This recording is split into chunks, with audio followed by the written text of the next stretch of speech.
happening, everybody, and welcome back to the True Gamer Podcast, the podcast hosted by two gamers for you, the true gamers. I'm one of your hosts, Eddie, clutching my Elden Ring package, along with my bro, the inverted gamer himself, Sheps. How's it going, bro? Yeah, it's going good. How's it going with you? I am crippled badly. My back is terribly in so much pain. I've taken painkillers, but I can still feel it. It's the bad. pain's well alive. Oh boy, it is, but I'll soldier through regardless. But also I have another internal pain. Oh yeah. Of what game to play. I'm still so deep into Horizon Forbidden West, and then Elden Ring came early, which like added a whole nother level of excitement as well. And I'm just here clutching my bad boy, even though I haven't played it and I can't play it yet. All things aside, I have seen, because obviously they came out within like a week of each other. I've seen a lot of people who were playing Horizon that have jumped ship to just jump on Elden Ring. Yeah. Which is not to say anything negative about Horizon, but just that people seem very, very hyped for Elden Ring. That's the thing, especially because and we're gonna talk more about Horizon. We'll talk a little bit about Elden Ring as well. But the reviews have come out, and it's like perfect scores across the board. Like, loads of across people. the board, even the big offenders, the people you can't trust. Yeah, the people you're like sus. Right. But then you got names that you know and respect, and they're like, yeah, shit's a 10. Yeah. And the Metacritic score's high. When you see... Actually, let's have a look. Everybody, I think it's 97 at the moment. Yeah, it's massive. When you see everybody unanimously saying that this is a Game of the Year contender, must play, never miss sort of thing. 97. 97. Yeah. You have to listen, right? You have to. And I don't blame people who are jumping to try it.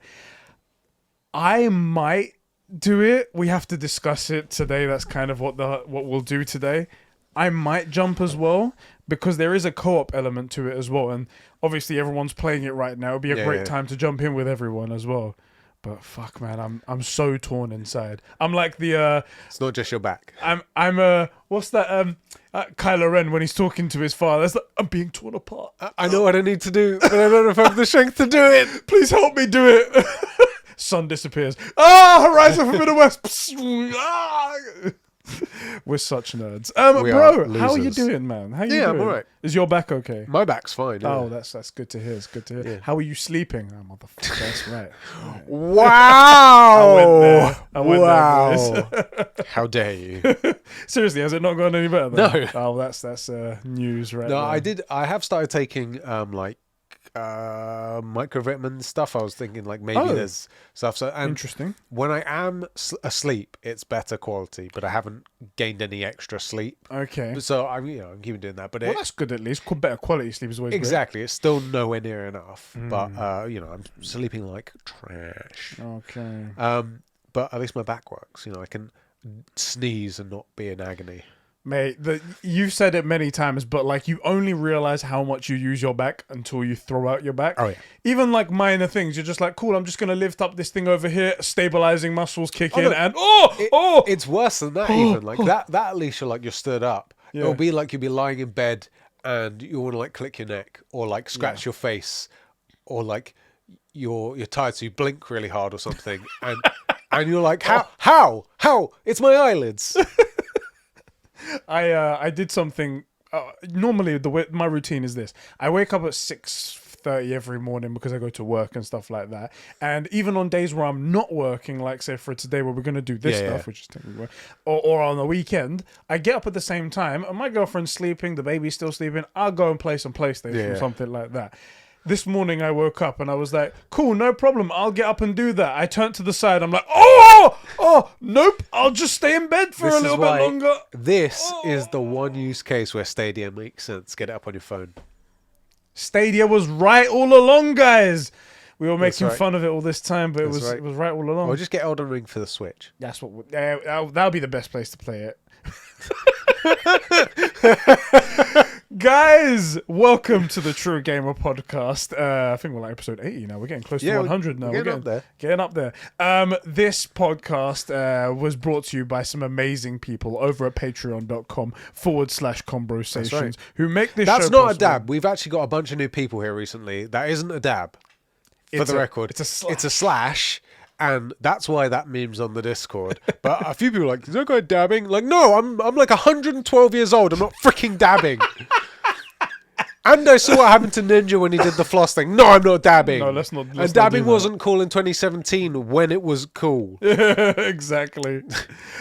These super bros who support us over at patreon.com/Conbrosations are Diogo Dildo, Isak the Ultimate Cumsock, Sabine from Smallville, the Star Wars Encyclopedia, Adam Sunling, Jeremy Renner, that's right, an official Avenger, Super Sus Ben Fryer, the Filthy Fifty Fanatic, Joe McCormack, my juicy left nut, the super sexy producer Sean, Catsper the Friendly Patron, the Gamer from Gaming Shire, Dave Bindis, Sir Clark 53rd, Rick the Hentai Dwarf, It Hurts the Man that claims that One Punch Man is the best anime, and Kevin, the #1 sim.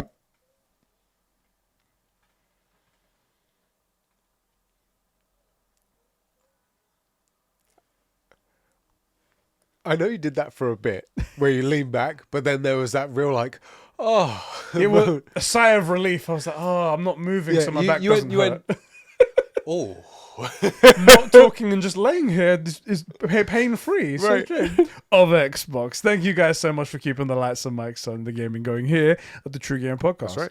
Okay, so just to give you guys an idea of what's going to be happening, I should probably get out the old you should. timestamps. So we have a housekeeping sort of announcement. Yes. Oh, That's your calculator. Yeah, I got out the calculator for some reason. One thing before you get into that, let me Yeah. just do this bit. Okay.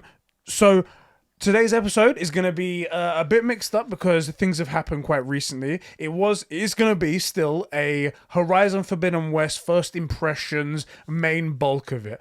I would normally put that stuff at the beginning for people to know, but we're going to move that a little bit to the back, and we're going to talk about something that dropped last night. Yeah. And it's quite important to like what's happening quite soon. So we're going to talk a bit about that, but this episode will primarily be a Horizon Forbidden West discussion about how we feel and stuff like that. But one topic before that is this. Yeah. And people have written in and stuff like that. So that's just in case anyone's wondering as we get going here. But go on, say what you was going to say. Housekeeping. In January, we did Conbrosations Day. So if you're new around here, Conbrosations Day, January, the first week of January, we like to do it. It's just a day to sort of celebrate the community. We hang out. We do an all day being like about 6 hours live stream. It is amazing fun. And part of it is like donation goals. And we hit a few of them recently.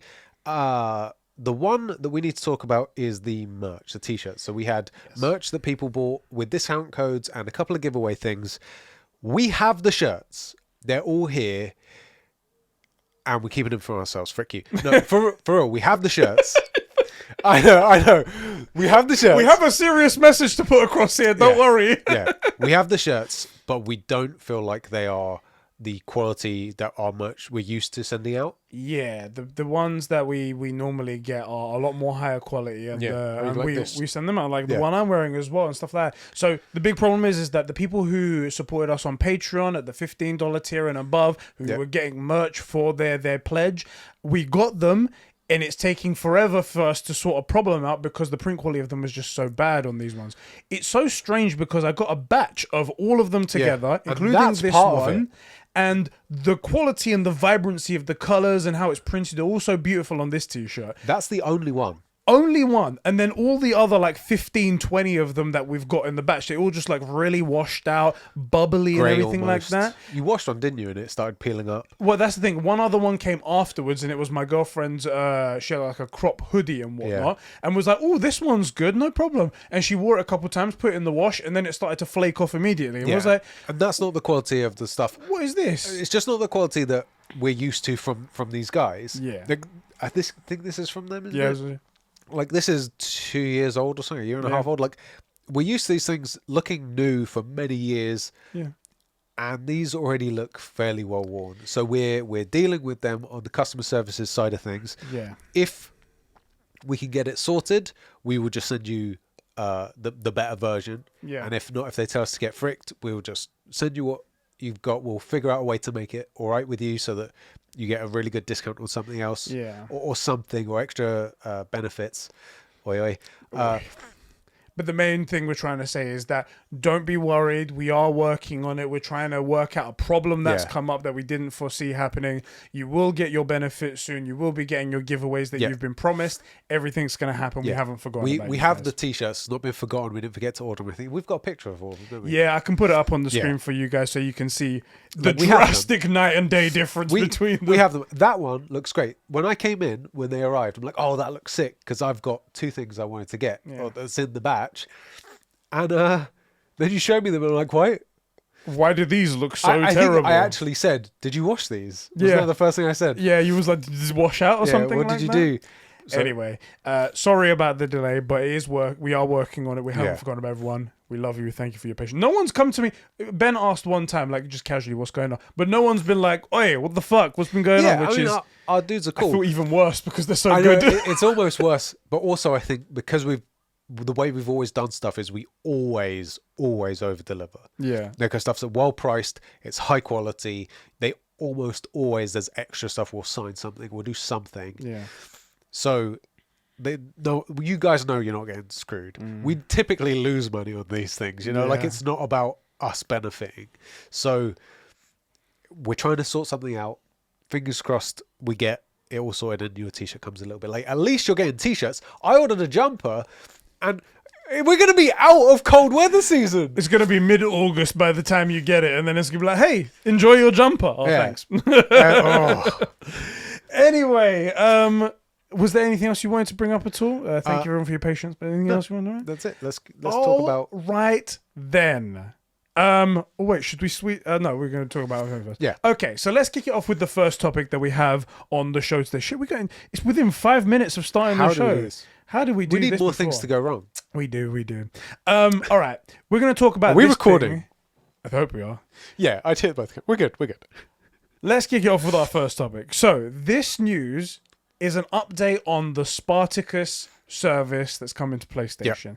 A bit more information has come out on it, specifically the possible pricing of each one of these tiers that we mentioned. So just to give everybody a recap, PlayStation have apparently been working on a counterpunch, they called it, to Xbox's Game Pass for a while now. We didn't know what it was until late last year, where we heard of this Spartacus service that was apparently supposed to have 3 tiers, have multiple different benefits to them. Crucially, the top one had the ability for you to try out games with game trials, and a whole backwards compatibility library using PS Now, so you could access PS2, PS3, PS1 games. Pretty significant library, Pretty significant library, especially because PlayStation have such a huge backlog. They really do, of heritage and whatnot. Now, we didn't have any. I might get to play Soul Reaver. I haven't. Anyway, sorry. Anyway, that was all that was said then, and they said that it was going to be revealed sometime in spring 2022. We haven't heard any official news yet at all from PlayStation, and that's all we heard. Well, we've got a little bit more information. Again, not official, but it's more of a leak and to do with pricing and a bit more details on exactly what things will include. So, they've got the alleged names for these tiers. The first one, PlayStation Plus Essential, which is the bog standard PlayStation Plus we're getting right now, where you get your monthly games, play online, that's it. That one's supposed to be, it says $10 here, $10 per month, I'm assuming that means, but they only have the monthly prices here, just so you guys know. PlayStation Plus Extra, which is the next tier, $13 a month. That's way higher than I thought it would be. Yeah. What's PS Now? I forget because I always... It's like, I know what it is in pounds. It's like £7 per month. Is that what we're paying? We're paying for the yearly price, which is like $50 a year, £50 a year. But obviously you can get deals on that as well. I'm thinking that the yearly price will be cheaper as well, but unfortunately we don't have a price. Yeah, that's for that right. here. Okay, cool. But if is £7 closer to like $9 or $10, have a little quick workout of that for me, if you will. Yeah, let's have a look. It is £7 is $9.37. So I'd imagine that's $10 or something like that, right? Let's Google what was it? $13.99.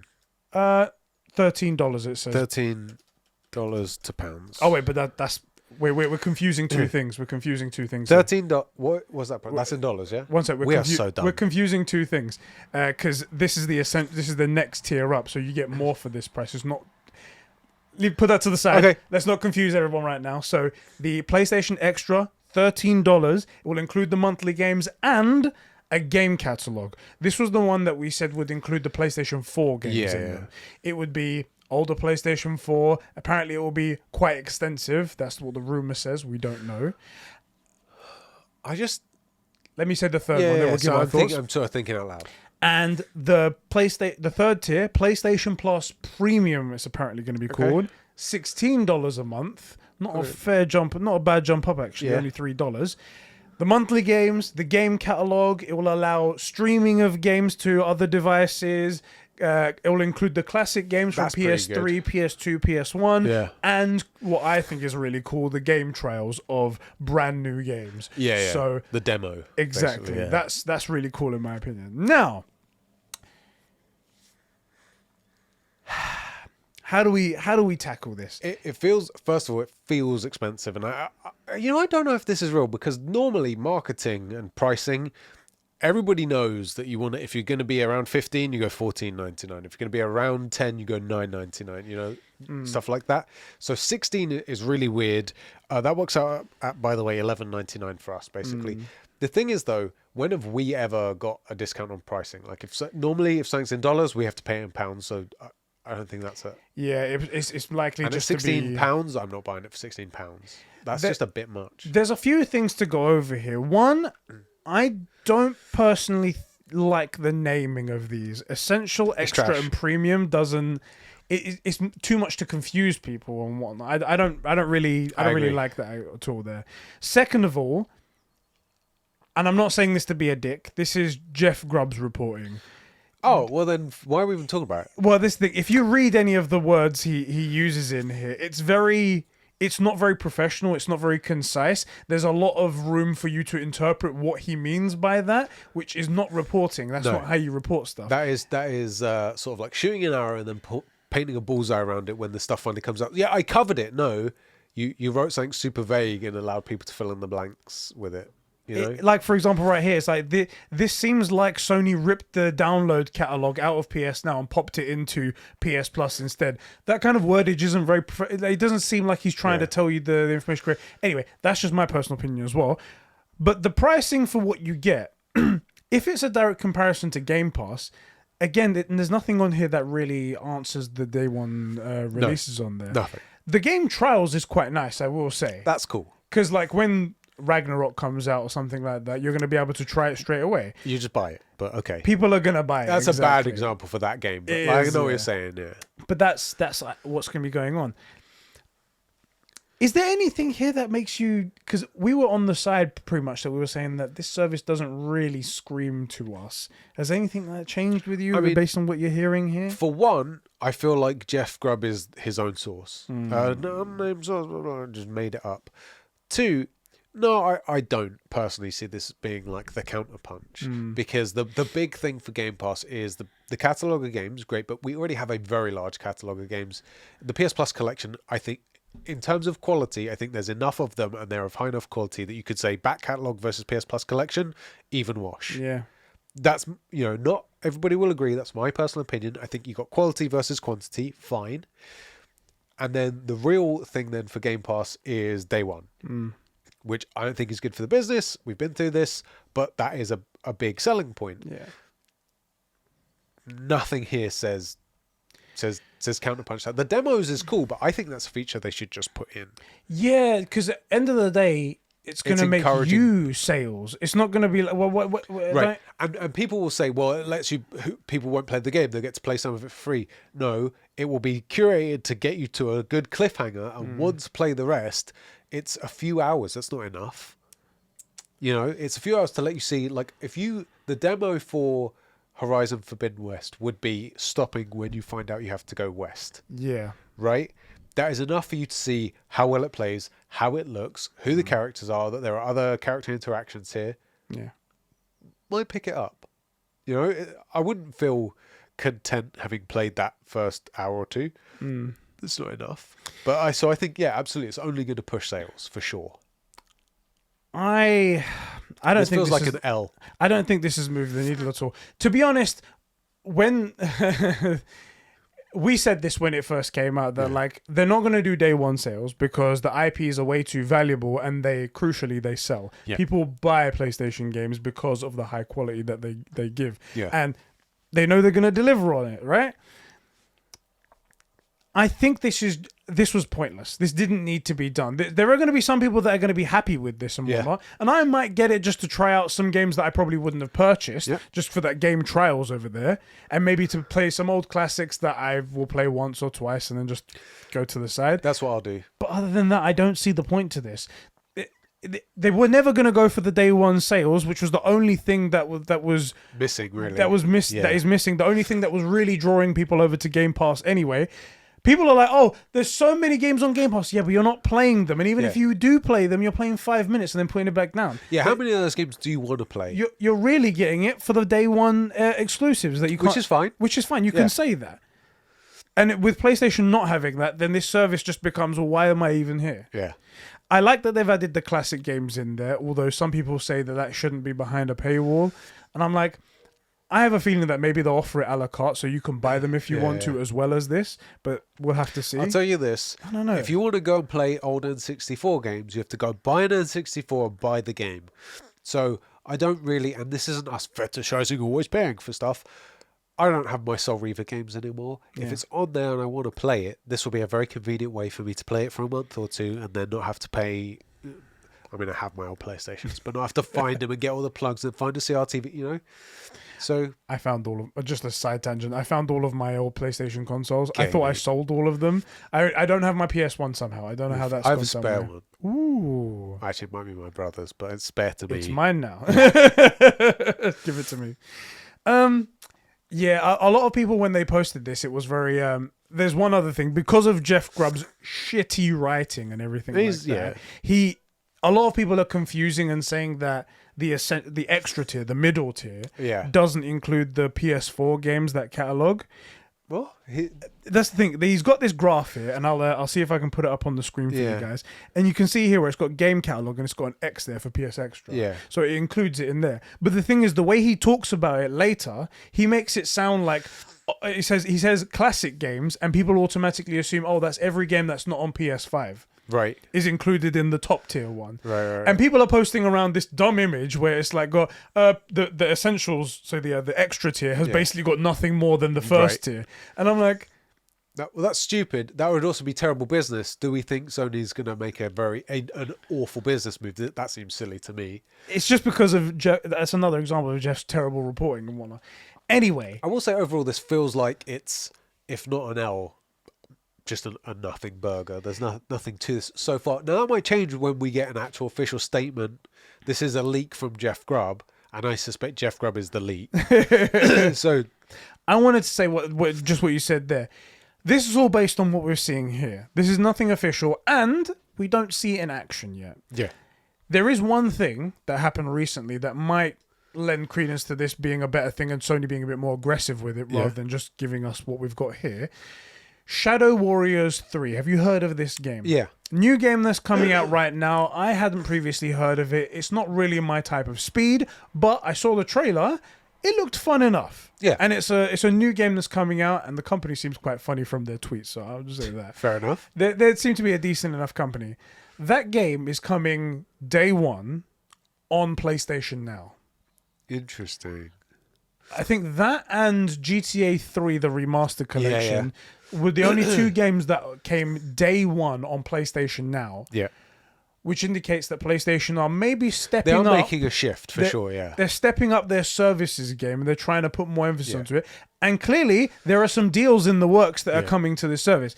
If they bring out this service, and it turns out they're being super aggressive because they have all the leverage of, we are PlayStation, and there are day one third-party games on there, or whatever it might be, and they actually are truly competitive, then maybe we turn around and go, well, I mean, we thought this was going to be bad, or we thought this was going to be not bad, but we thought this was not going to have any value. Be underwhelming, yeah. But it turns out it does have a bit of value. Like, there was this game that I was going to get, and now it's available for free, or for no extra cost. Or it turns out that this part was really good, this over here.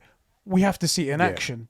But from what we see so far, it just looks... From what this says, it looks But this is the thing is, even if that comes out, they could well pivot and change, and it becomes a good service. That has happened before.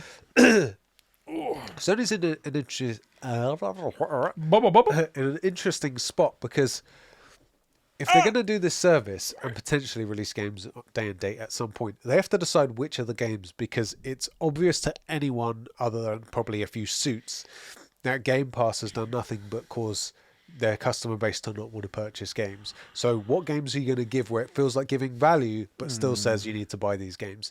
Personally, I think the real big thing is the demos.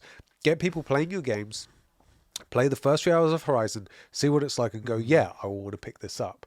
That seems like the big play. And then forget trying to compete with Game Pass, because that, I think, is the problem. They shouldn't be competing with Game Pass. Yeah. I don't think it's a good service. I think it makes a lot of sense for a lot of people, but it's also very toxic. And I think it's like trying to be the fastest wheelchair sprinter or something, right? Like, why, if you can run, would you go for this wheelchair thing, right? Like, you have an ability here. Why put yourself in a position where you can't use that and have to instead use something else? Like, yeah, it'd be great to be the best wheelchair basketball player or something, but why would you do that when you're doing a totally different thing? You're doing a great thing over here. Right. Yeah. Like, you can be the best in a thing, but why? That was a terrible analogy. No, I got you, but it was a bit of a... I get what you mean. I was trying to think of something slow, and I was like, I guess wheelchairs, which was probably faster than a regular chair. And you put less effort, you just roll down a hill, done. I retract my entire analogy. That's totally true. Like, there's no reason to do it. It's only... Sony's one real weakness is they are constantly led by Microsoft, and they shouldn't be. Because it's just a different argument. And yeah, Nintendo's way bigger, but like, Nintendo doesn't worry about what Xbox is doing, right? Yeah. Why? Because the Nintendo, they only focus on their brand and what they do well, and they kill it by re-releasing the same game over and over, making you pay full price with barely any changes. There you go. Or re-releasing the Switch, which is everyone wants a more powerful version. Here's just a better looking version. It's just a better screen. Right. There you go. They've Frickin' got us Nintendo. all by the fucking balls, and we just eat it every day. Right. They're still selling OG Pokemon cards and stuff. Like, of course they do. Yeah. Speaking of Pokemon cards, I found my old ones. Oh yeah. The thing is, I don't have all the good ones. My mum made me sell those ones because she has no foresight like we do. God damn it. Again, like I said about the it will come down to how it is in practice. Yeah. I have to believe. Actually, I don't have to believe. This is more of a possible theory. Yeah. I think that maybe they will get a little bit more aggressive with their first party games. I don't think we'll get day and date ever. I don't think we should either. Yeah. But it's all about... the first sign is going to be what that first game is, that's first party, that comes to the service, and how far after release it is. Yeah. And we said that if they're going to do this service, there should be like a certain cutoff where, like, once the bell curve gets to a certain point, Yeah. then release it on, like, PC. You can release it to the service as well. And do you know what I would do if I was Sony?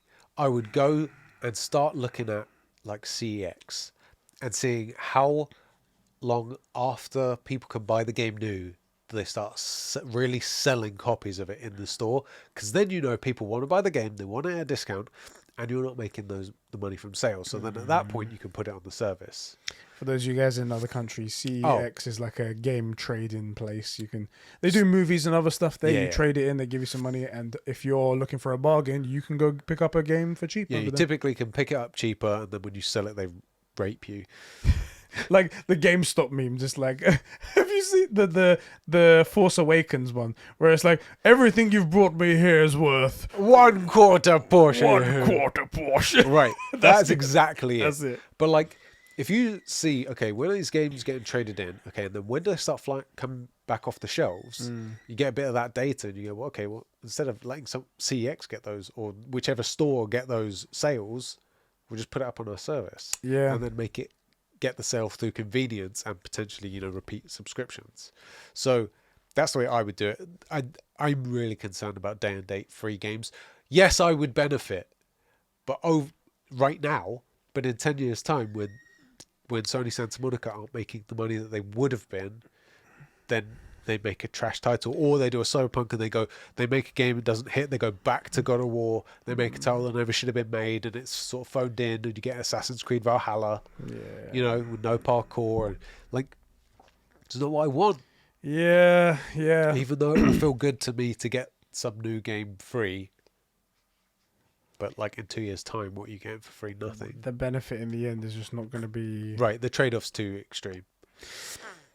We'll have to see what happens. Apparently, it could be revealed, this service, as early as March. As well as that, there is a rumor going around. This is more of a speculation. I thought it was a rumor in the beginning, and then Cass pointed out to me where it originated from. Right. Tom Henderson, a well-known leaker of usually Battlefield stuff and things like that. Yeah. He put out a speculation of why he thinks that there's likely to be a PlayStation event in March to show everything off. So he goes, there's a couple of things that we don't know about yet, and I'm going to rattle off some of the stuff that he mentions here. So he goes, apparently, Warren Bros have been trying to get Hogwarts Legacy in front of people's eyes for a very long time, and it's just not been the right time, and Sony have been pushing them back, so could be any day now. Okay. There's a Square Enix title as well coming out. Final Fantasy 16 is coming out in spring 2022, but we haven't seen any information about that. There's multiple The Last of Us projects, the remake, the Factions 2 that we're going to be seeing as well that hasn't been shown off. We haven't seen anything from this project Spartacus that could be shown off as well. We said it was going to be in spring.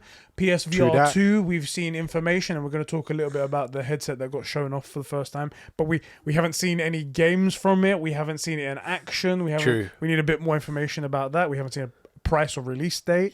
God of War Ragnarok, we haven't had a release date for that. Apparently a Resident Evil 4 remake is in the works still. No information's been talked about that. Katie will die from dehydration if that gets announced. Definitely will. Twisted Metal is an old game that's apparently being revived. Is it? Apparently, that is an OG title. I haven't heard of Twisted Metal. Apparently, there's gonna be a movie as well of Twisted Metal. I mean, they make movies for all sorts of dumb stuff. So, like, okay, Uncharted. They made a Fast and Furious game. So, like, okay, yeah. Spider-Man 2 is apparently coming out in 2023. That's gonna bang. We haven't had one trailer from it. Not that we need many trailers, but you think maybe they'd mention something else about that? Perhaps this isn't Starfield. We know exactly what we're getting, right? We don't know what the story will be, but we know that it's Insomniac and that they're making Spider-Man. Yeah, like it's a win. It's a win. It's a win. We know it's a 9 out of 10 already. It will go higher when it comes out.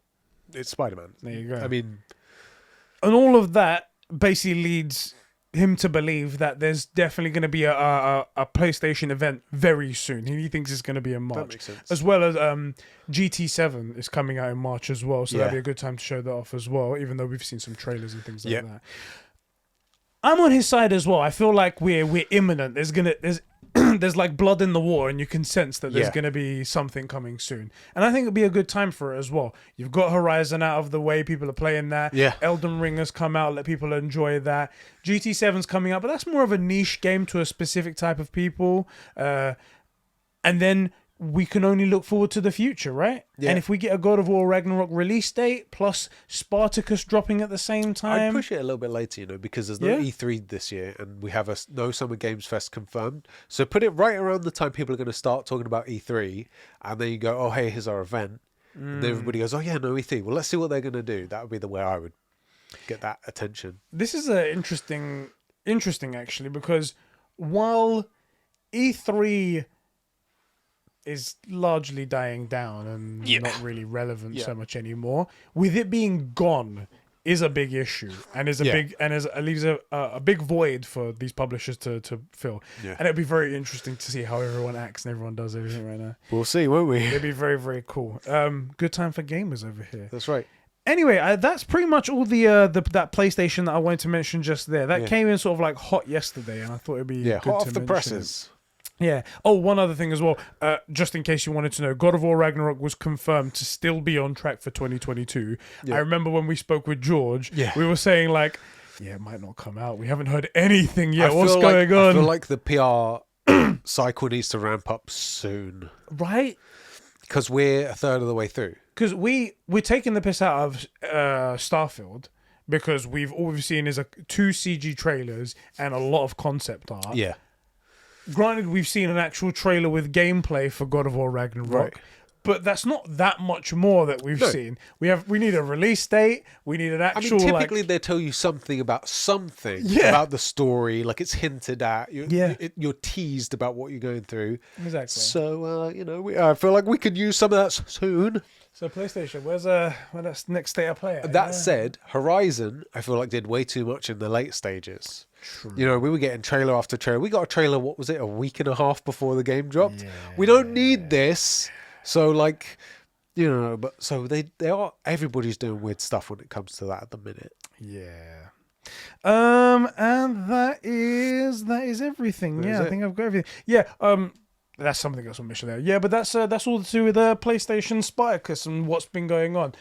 We tune in back in here when anything does get announced. We'll be covering it like usual. And if there is a state of play, we'll do a live stream on it and watch that along as well. Hopefully it will be good. Hopefully it will be good, and it won't be another. Maybe they'll show off Deathloop.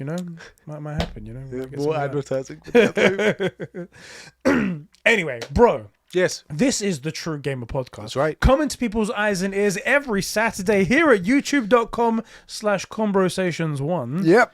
Because you don't need a C in That's between. The way we've always said it. Exactly. Boomers are us right here.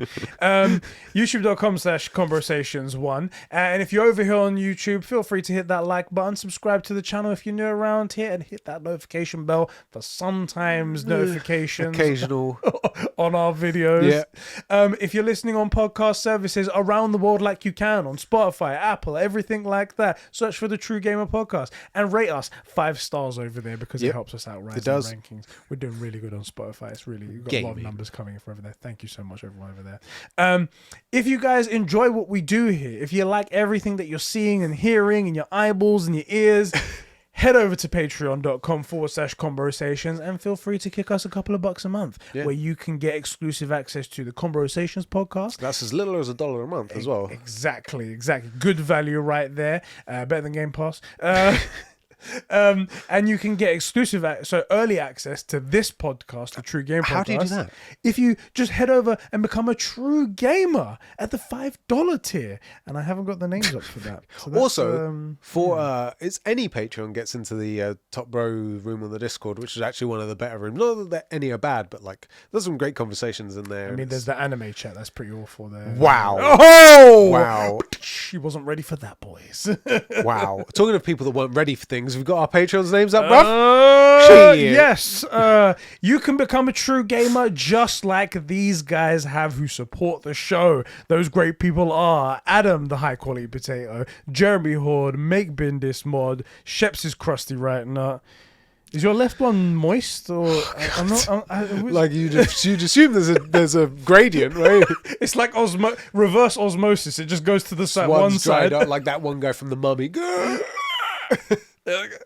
Isak Manny, Adam the Tobias Forge, Sim, Clark 53, Cats McCorrell, Kevin Crow, Sab2557, Rick, Joe McCormack, Random Wavelength, Billy, Diogo, Buttermilk Jesus, aka Zacchino, Sussy Imposter Amogus Moment, Batfan, aka the Better Eddie Clone, Dan Dano, Fishy, The Jackal, Mikey Tilly, Alpha Aquila, Max H, Cobra SS, Sam Mason, and Albie Scory. Thank you guys so much for keeping the lights and mics on and the gaming going here at Conbrosations.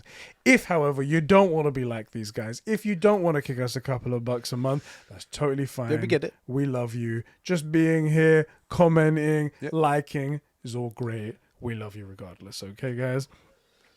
Bro. Yes. That list is getting quite long, isn't it? It is getting quite long. Can you stop? Can you all unpledge? Do you mind? Jesus Christ. But there are it's over 50 patrons at this point, which is pretty good. Exactly. We do need to get better at reminding people to like the video early on, because it does genuinely help the channel out, not in a shill way, but it helps YouTube know that you like the content, and it actually means, by the way, when you like the video, that it's more likely to show up in your sub box, because I found out recently how the sub boxes work, and they don't. So if you like the content, you might want to like and comment on the videos, because YouTube then learns that you want to see it. Yeah. So look, my favourite segment of the show is correct in Conbrosations. If you're new around here, we sometimes say things on the internet that aren't exactly accurate. And if that happens, all you have to do is head down to the comment section of this video and say, at 15:26, when you said that Sony is actually offering this, it wasn't that. You can correct us. Like, by the way. That is what you sound like. And the glasses as well.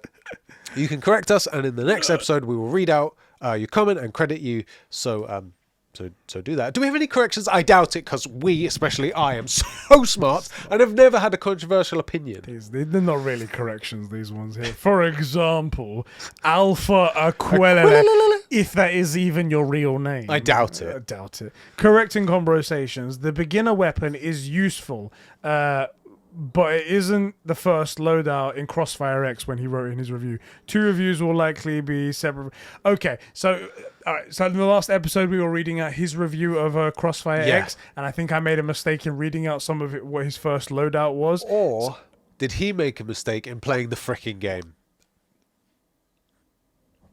You know what I'm saying? The audio guys can't see, but I'm doing the... We're doing like the eyes emoji, we're looking and stuff. I think we know. In fairness, frick the audio virgins, although we do love you for rating the podcast. Seriously, it helps a lot. And he says the 2 reviews are likely for the campaign and multiplayer, which they delivered separately for some reason. Why? That's if Halo couldn't make it work. So weird. Anyway, one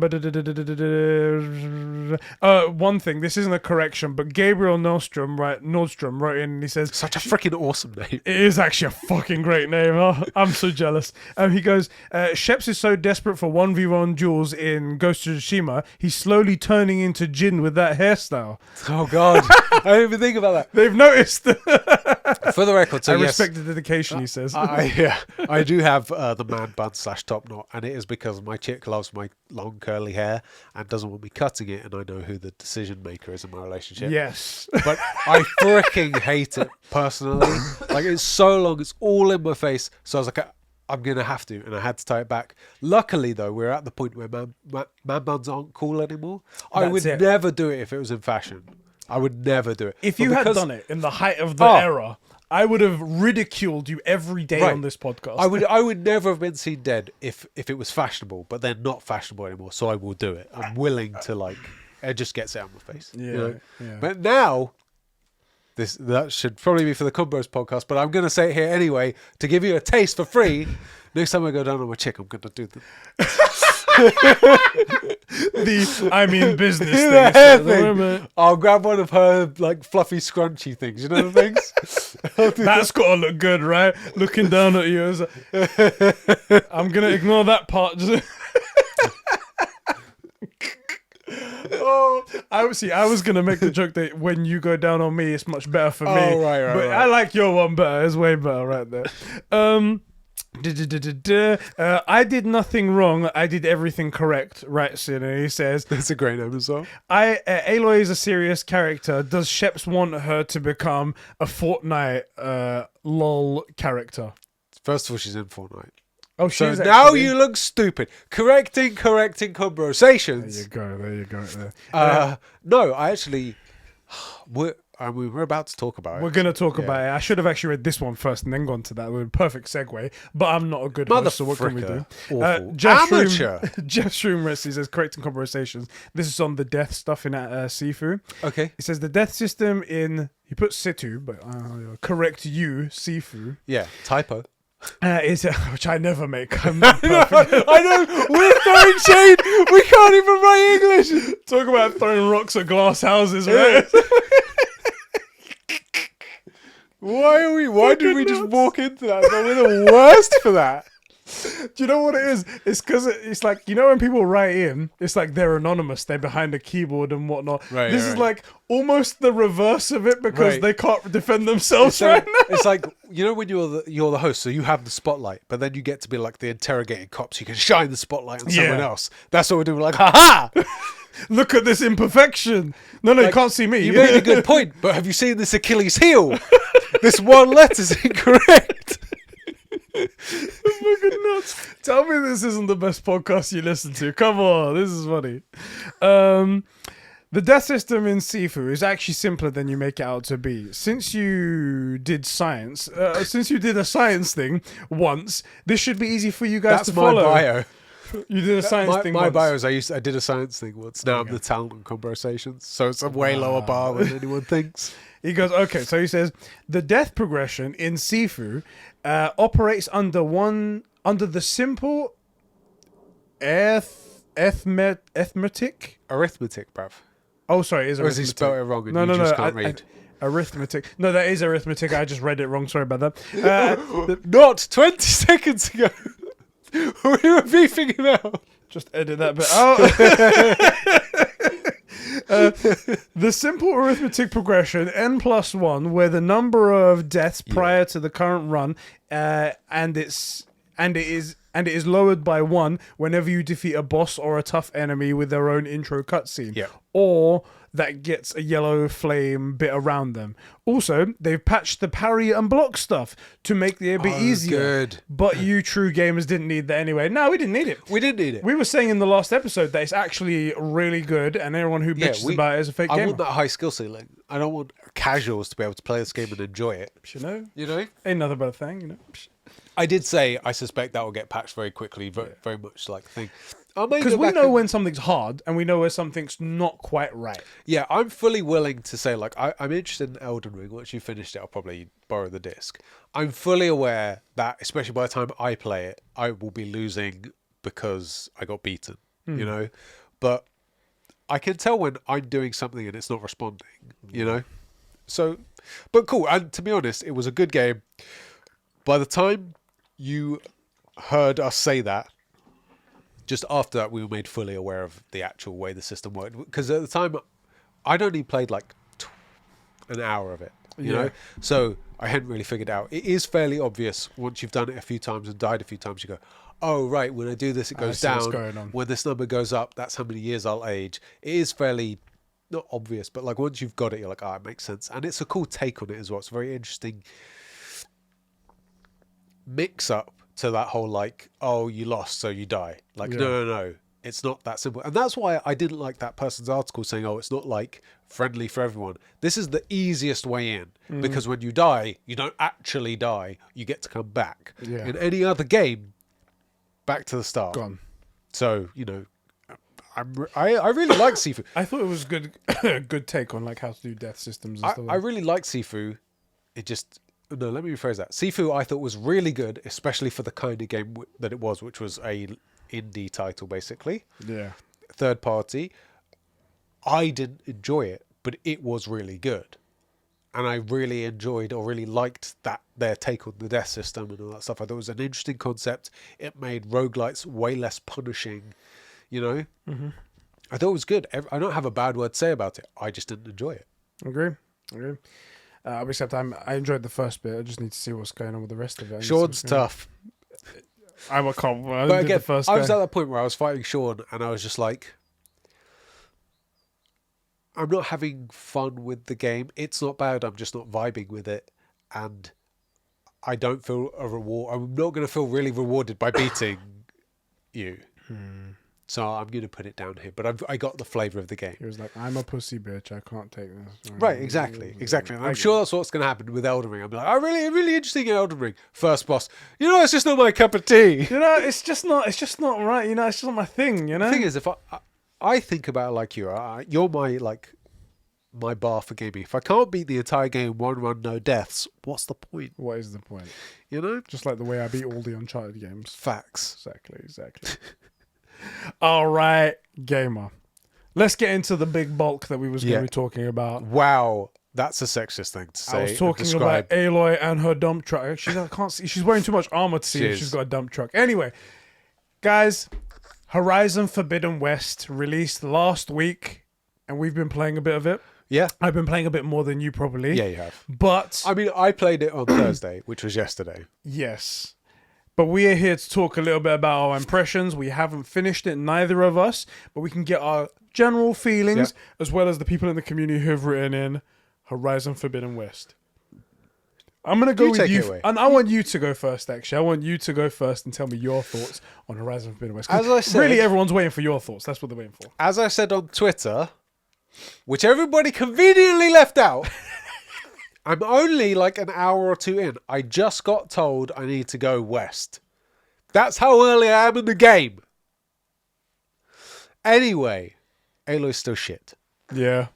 She's not grown on you at all. The game itself is stunning. Everything about it is good. The animations are incredible. The graphics are... It might be the best looking game I've ever seen. Yeah. And I thought God of War was gorgeous. Ghost of Tsushima is a prettier game than God of War. This might look better. This game, in terms of look visuals, is unbelievable. Stunning. We had the criticisms of like, oh, it's been built for PS4 and now they're making it for PS5. Oh yeah, I'm not so worried about God of War now. Well, this is the thing. At least visual-wise, not a problem at all, because they've proven that they're going to build it for the console. Yeah. Still, there's the question of what could have been in there, possibly. Maybe the SSD could have allowed for, like, the Ratchet and Clank portaling stuff, yeah. But just seeing how good it looks and how well it runs, gorgeous. It's just like, oh my god, how can I complain about something so great? Yeah, so, and I will say as well, like, at least for my couple of hours on Horizon versus like Ghost of Tsushima, Horizon is like, it's much more contained the way you play through it, so it's not going to ever like. So far, I don't get a lot of like huge vistas like you do get in Ghost of Tsushima. So far. But man, does it look good. And it runs. It's so far. It's even faster than Ghost of Tsushima, which is my bar for, goddamn, this is loading in fast, is fast. The looks, just before we move on from that, I posted, so obviously I've been spending 90% of my time, so 80% of my time in side missions, and then the rest of the time has just been in photo mode. My gamer! That's how we play games! And the photo mode, oh my god, is incredible. There's you take wide shots and you're like, wow, look at this big like open landscape and this beautiful skybox that they've put in here, and then the depth of fields that you can do. They're so great. And then you zoom right in. Oh yeah, I've seen pictures of Aloy's tongue, and I can see the different little what they got. Oh yeah, they didn't need to go this hard. I mean, I saw a picture of someone close up on her face, and she's got like that mouse hair, and someone's like, "Oh, Aloy's got a beard." You're an idiot. Like, you've obviously never touched a vagina, but you've never been that close to a woman. Like, crazy, right? But so far, my complaint is Aloy, and it's worse than before. Yeah, because once I got to the tower where she finds out she has to go west, you're allowed to come down and start talking to all the people in. Is it Meridian where we are? Isn't it Chain Scrape? What it's called? I don't know. Hold on, wait a minute. You mean the Spire? Sorry, yeah, it's Meridian. I'm at the Spire. So I'm in Meridian, and I remember all these characters from Horizon Zero Dawn, and you get to talk to them because it's been like a few months since you've seen them. Yes. Actually, let me start. Do you reckon I could talk about that? It's kind of spoilers, but that first like hour. I wouldn't. Okay, cool. I wouldn't. Basically, within that first hour, I'm not going to talk about stuff. Aloy comes off as fairly cold. She meets up with a friend and is relatively cold to them. And yes, there is a comment in there that is made and delivered in such a way that actually it does feel like the same sexist game, anti-male game that I got that vibe for. But it hasn't been horrendous. Just that one comment. And by the way, he looks fucking amazing. I liked his beard a lot. His beard looks amazing. She hates it, which is fine, but it's just not delivered in that funny like if I was just to jibe you about your pencil beard. Yeah. Doesn't come across that way. It just comes across as her being like, good. Get rid of it, And she's cold and not particularly human. My big complaint is that, at the end of Zero Dawn, she could have pulled her face off and been a T-100 underneath with, Sobek skin suit, and I wouldn't have been shocked. It gets worse though, because when I come down the tower, the first person I went to speak up to was Itaman, the prince of Meridian. Yeah. And she speaks to him and she's lovely. She's charming. She's sweet. She's respectful. She goes, I think he asks, when you get back, this isn't spoiler, it's just like a minor conversation.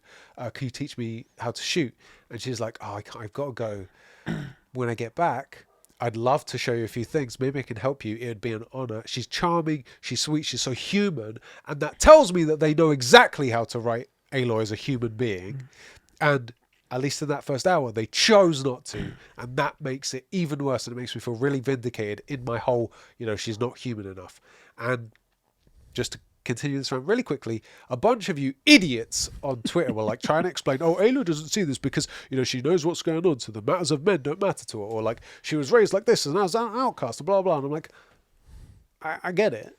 I played the game, I know the story, and my complaint was that she's not particularly human, and I need something there. Like even Kratos, who isn't human and is aloof, and it gives me somebody to root for, and I root for her cause, and I love the game, and I love the mystery that's being uncovered and all that stuff.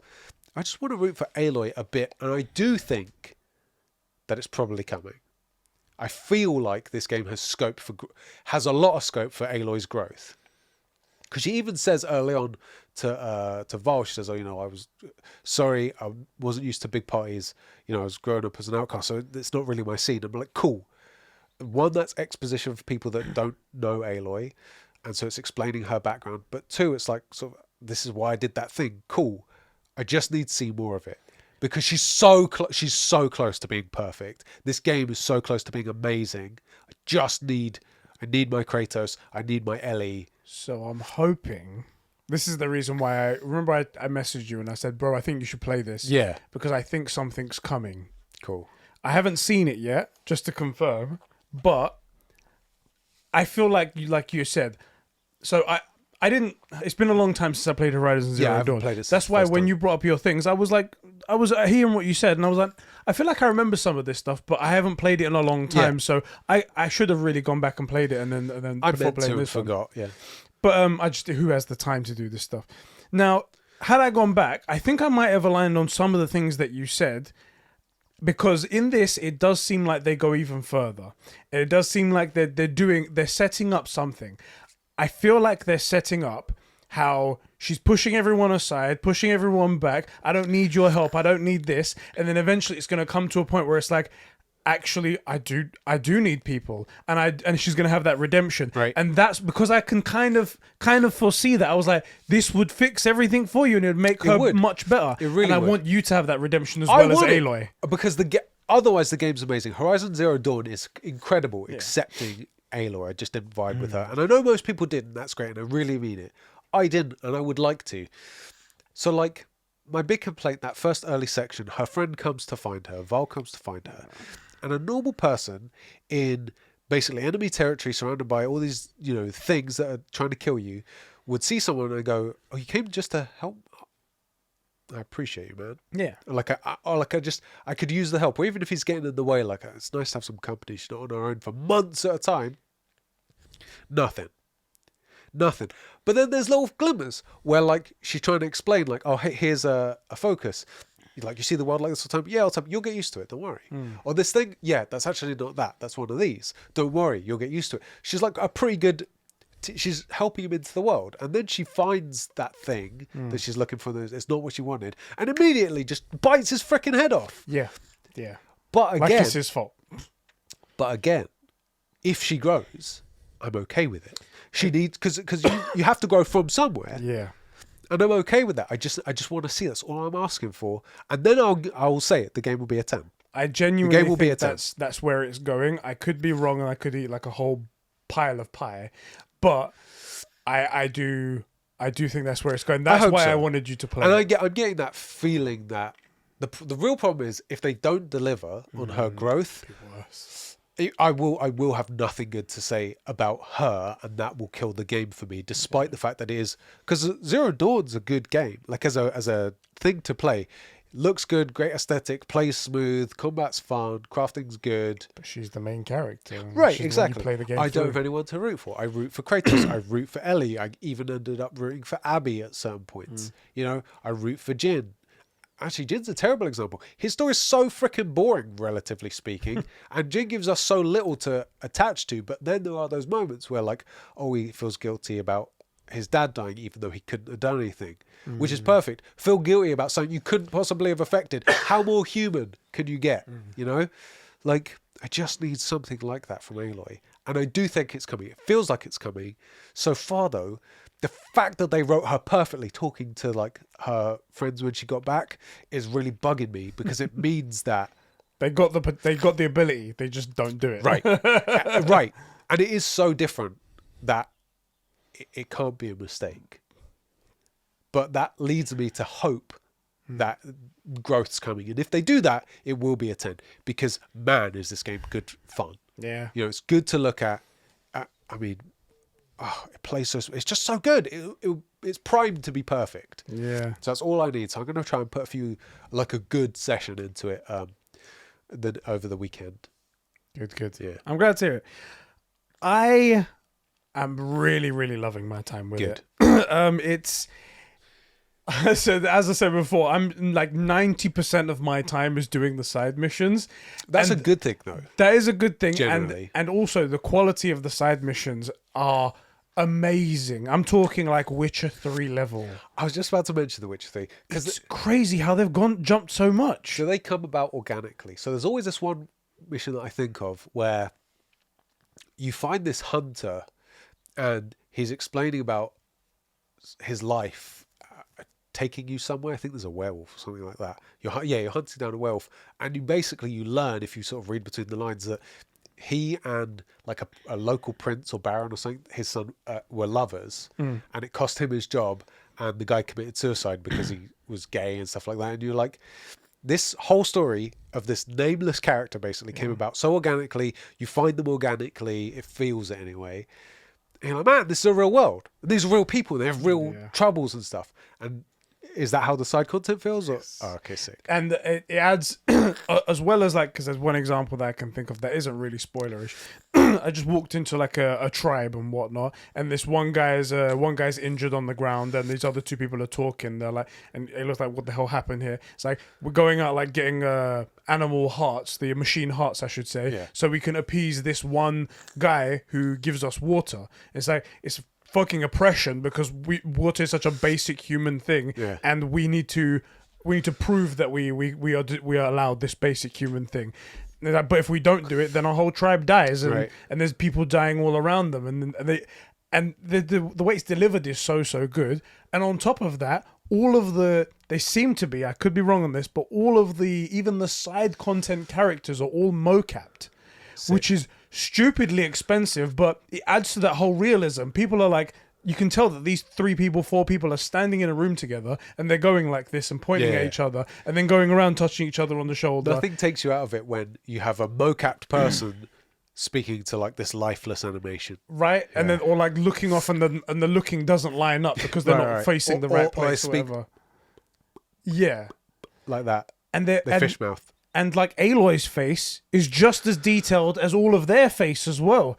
And I'm like, this is amazing. And I swear I've gone into this tribe that I mentioned. There's like 3 or 4 people standing next to each other. All of them have like war paint in all similar colors, but all of them are done differently. Yeah. Because you wouldn't exactly match the same kind of war paint on every single person. They'd be similar, but everyone's going to have human error differences to them. And I was like, this is just... the quality they've put into side content is amazing. I really do enjoy the side content, and I'm enjoying the main story as well so far. It's getting quite sci-fi, and I was like, whoa, now you're talking. I have a to theory. Because I was like, do you want to lay it out there? Because obviously you're so early, you wouldn't know. I'm an hour. I literally found out I have to go west. I am starting to suspect that definitely not aliens or anything, but like there is that spaceship that we found out about in the last game. It was supposed to be like an arc that exploded. I think maybe another version of it did get there or something, and they're getting transmissions back. That's one of my things, or that there's a satellite making decisions. That's my first guess. There was another thing that I had as well, because there's been a couple of references to space here, so I think, or maybe it's something on Mars. I'm not really sure. But I'm staying blank face, just so there's no inclination whatsoever. It could be right, could be wrong. I'm just going to stay blank. Yeah, and I honestly don't want to know. I'll find out, obviously. Because this is the thing, is whether or not I like this game and Aloy, I'm going to finish it, because if I don't like it, I need the ammo. Yeah. You know? To hold against Tyler and the other guys. Also, these idiots don't understand that if I do like it, that's not an L for me. My complaint about Zero Dawn is that I want to like it. You like the game. Suck it. Right. Like, this is only a win for me. I can only win. What are you finding? Is there anything that you feel that's let you down? Okay.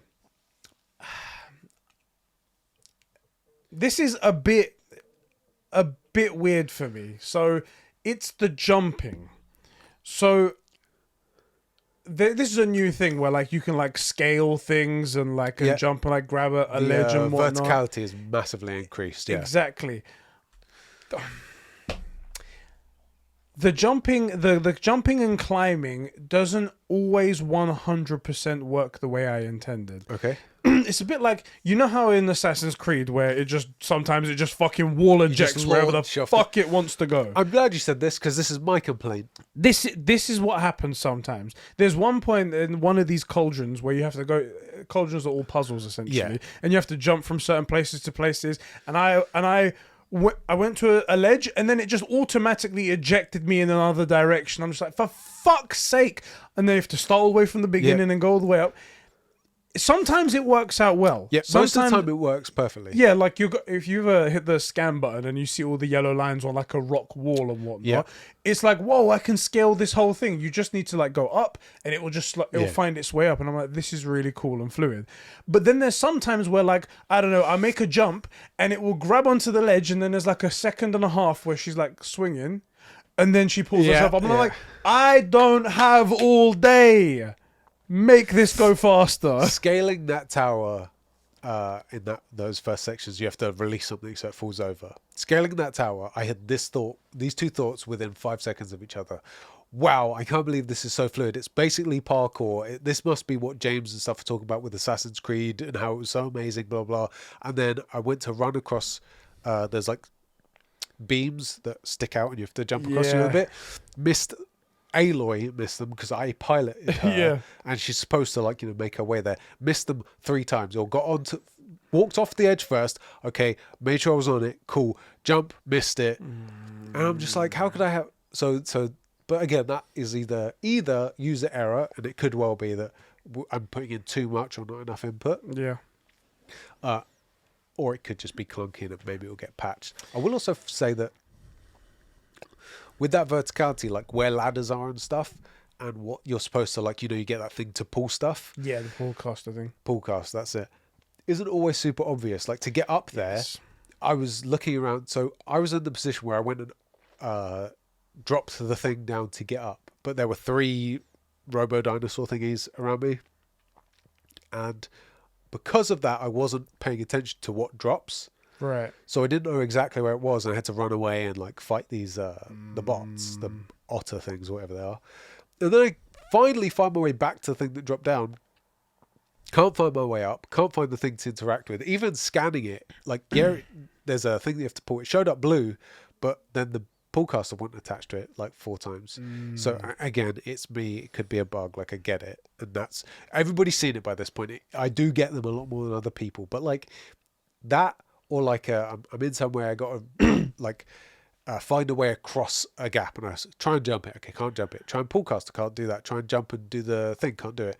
Scan, nothing. Finally get lucky and look the right way, and like, oh, that looks like a lot of yellow on the wall. Jump. Oh, you can climb on it. So I'm getting that. The climbing, the traversal, so far is my only real complaint. Everything else, other than Aloy, it's only because it's inconsistent. If it was like difficult to master, no problem. But sometimes I'm fine with difficult. Sometimes it works, sometimes it doesn't, and that's just what gets on my nerves. Yeah. I feel like I've done the same thing 3 times, and then on the 4th time it works, and I'm like, right. Why? Right. Other than that, gripe. I feel like it's really good. The machines are getting bigger and bigger as I go through as I go west and whatnot. Actually, I will say there's one other gripe I have. Now, this is a weird one, and I don't know how you would remedy it. The big problem with Assassin's Creed games, other than the terrible writing, the microtransactions and Ubisoft in general, and the company as well, exactly, stuff like that, is that when you open up the map, it's just littered with shit. You've got shit all over the place, and you don't know what you're gonna do next. When you move into the next area, that sort of happens as well. Now, the things that are on the map aren't always things that you want to go to, or even point of even going there. Most of them, a large majority of them, maybe 70% of them, are machine sites, and Right. it tells you, oh, there's a scraper site over here, a hopper site over here, whatever the thing is, and it's only there because if you want to upgrade your bow or you want to upgrade your pouch or you want to upgrade something, You need the parts materials, from those people. So you need to know where these machines are. And maybe it's in the settings and I can just turn it off, but I wish I could just turn that off because there's far less things on the map, like question marks and locations I can go to, cauldrons. Don't matter. And there's enough of them for me to be happy, but not so much for me to be overwhelmed. But every time I open up the map, I'm like... There is a setting, but I think it doesn't display anything and you have to just explore. And it feels like there should be a fine mix, you know? It should be like a filter option, right? Maybe there is, and I've not seen it. Maybe we've seen it. Oh, but if they could just get rid of that, and then I turn it on whenever I choose to, then whenever you're that's lost cool. in it, you're like, where is this thing? I'll have to use the map. Exactly. Leave all the other stuff on, the question marks and the locations. Or give us the wind or something like that. Exactly. So actually, I think that would probably work really well. Something like the wind or like a... That's true because we don't have there's no waypoint system. That's really dumb actually. Now we bring that up. When you're on the map and you're like, okay, I want to go to here, place waypoint. Then when you come out, you can't see the road. It's like, why did you paint that on the road if I can't see it then? I feel like it would be fairly easy to do it where you press the button for like a blip, and then she could do the focus thing, and it just show a line where you're supposed to go, like on her focus, exactly, and it goes right away after like 3-4 seconds, something like that. That's the way to do it. I think that would make a lot of sense. Another thing that I think they should have just straight up ripped from Ghost of Tsushima, I don't like that it takes me almost a second to loot wood and stuff. I come up to a berry, hold triangle, click. There's one right next to it. Face it, click. Just let me blast past it with right, and then if it's a chest, fine, I'll hold it and let me see what's in it. I'm still going to take everything, but like, fine, I get that. It makes it extra worse because there's so much to loot as well. Right. You know, I go into like a bandit camp or whatever, and I'm like, oh, so after this fight with them, I've depleted all of my health berries and whatnot. Let me collect all the health berries. I've also used a lot of arrows. Let me get all the ridgewood. Yeah. And then I'm like, okay, now I have to do the 18,000 chests that are in this fucking place as well. Let me get on my mount and just blast past it. You know, let me do that. There's no reason not to. You know, like. Even it's so strange because, like you said, Ghost of Tsushima did it so well, and their PlayStation studios, they should have like picked up that thing. I've been on a back of a charger, and then like I go past something, it says press triangle. I'm like, oh, I can pick it up on the back of my mount. Except the mount stops dead, and Aloy bends down, and I'm like, for fuck's sake, this is what I want to avoid. Even if we said, okay, only on the charger, fine. I'll get on the charger. I'll run around and get wherever I need, or just on the way. Just that for convenience. Like, I get that it's not like realistic, but we're playing 1,000 years in the future as a clone T100. Yeah, you know, like, like, you know, it's okay. Yeah. So those are my complaints, and I don't feel like they're major. Currently, Aloy's writing is annoying me, but I choose to believe. I'm too hopeful that there's growth coming, and I suspect that I really want there to be. But in game itself, the traversal's strange. The looting takes too long. And I've also noticed there's something weird about the physical combat. The quick and slow attacks, something's off. I was gonna say that I'm finding some issues as well. Where like, you know, when if you press R1 and it does a light attack, and then you press R1 again, say like you spam it a couple of times. Pause. It's so weird, right? There's this weird pause between them, and also sometimes it feels like it's registered an attack even when you mean to stop.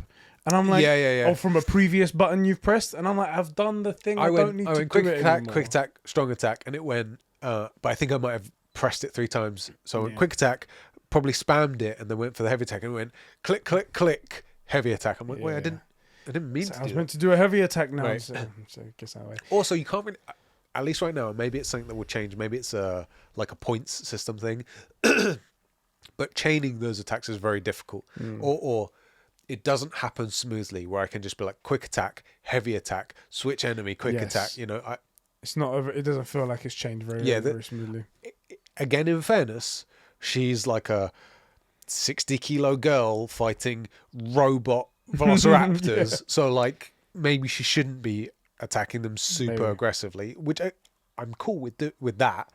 I just wish that the game would make a point of, hey, actually, like, getting in a fist fight with these things, probably not a great idea. Not a good idea, guys. Not a good idea. Also, she does feel a bit T100-y because in that cave where you get the rope cast or whatever it is, she like pulls the whole cliffside out. That's something we need to address. She has the forearm strength and at least the grip strength, foot strength, whatever it is. She pulls out walls. Yeah. Pulls out steel beams from places. And I'm like, yo! What have you been eating? Even the doors where you can like pry the doors open. And she's got a tool, but like this has been sealed for 1,000 years and have like all sorts of shit growing through them. Look, all I'm saying is a doorstop can stop a grown man getting through a door without, if they're not willing to tear it off its hinges. These are like steel reinforced doors. They're like, I feel like maybe a human can't do this, and she's painted as being human. Just saying, maybe she is a T-1000. If she isn't though, like if she isn't human, I won't mind it because she was built by a robot. We're led to believe she's cloned, and if she does turn out she pulls off her face and she's a robot, fine. But like, I would just like that to be a little bit clearer because it's made to look like this machine clones her, and really it looks like they put an Elizabeth Sobek skin on a robot. Besides from those gripes, though, I will say I am having a lot of fun with the game. Me too, actually, yeah. I personally, because I do genuinely have that feeling, Sammy, that it's going that direction as well as all the other bits that are genuinely great as well that I like in the story. I feel like I'm having fun with the story. I'm liking all of the characters. I believe they're all like believable. Yeah. I do genuinely think this is going to be a great game by the time I get to the end of it. The only thing I'm fucking stuck with now is that, do I continue or do I get into Elden Ring? I feel like because Elden Ring is punishing enough, you could probably turn the difficulty down and get through the game a bit faster. Yeah. Because like... Oh, that's something actually. I've got this weird bug, and it happens to me every time I turn the PlayStation on. When I started the game, I set it on normal. No point in going normal any or higher. hard, one of the two, yeah. I put it on normal and there's no trophy for going higher, so I was like, fuck it, well, I'm just going on normal, so give me just a normal thing. Puts on nightmare mode every time. Every time I turn it on, it switches it to very hard. And it doesn't tell me, and I get into the game and I'm like, fuck, I'm getting my ass handed to me. What is going? Right. Oh, it's in very hard. Turn that shit down, and then that's funny. And then I like go into rest See, mode. And other people get bugs, and then I come out of rest mode, and it's I'm not like, just me. I don't go and check the thing straight away, the difficulty. So I go into it. Man, these guys are kicking my ass again. Why is it in very hard? What are you doing to me? One thing though, because I feel like we talked about things we didn't like. Something I'm loving, which it doesn't really make any sense, is her power sliding.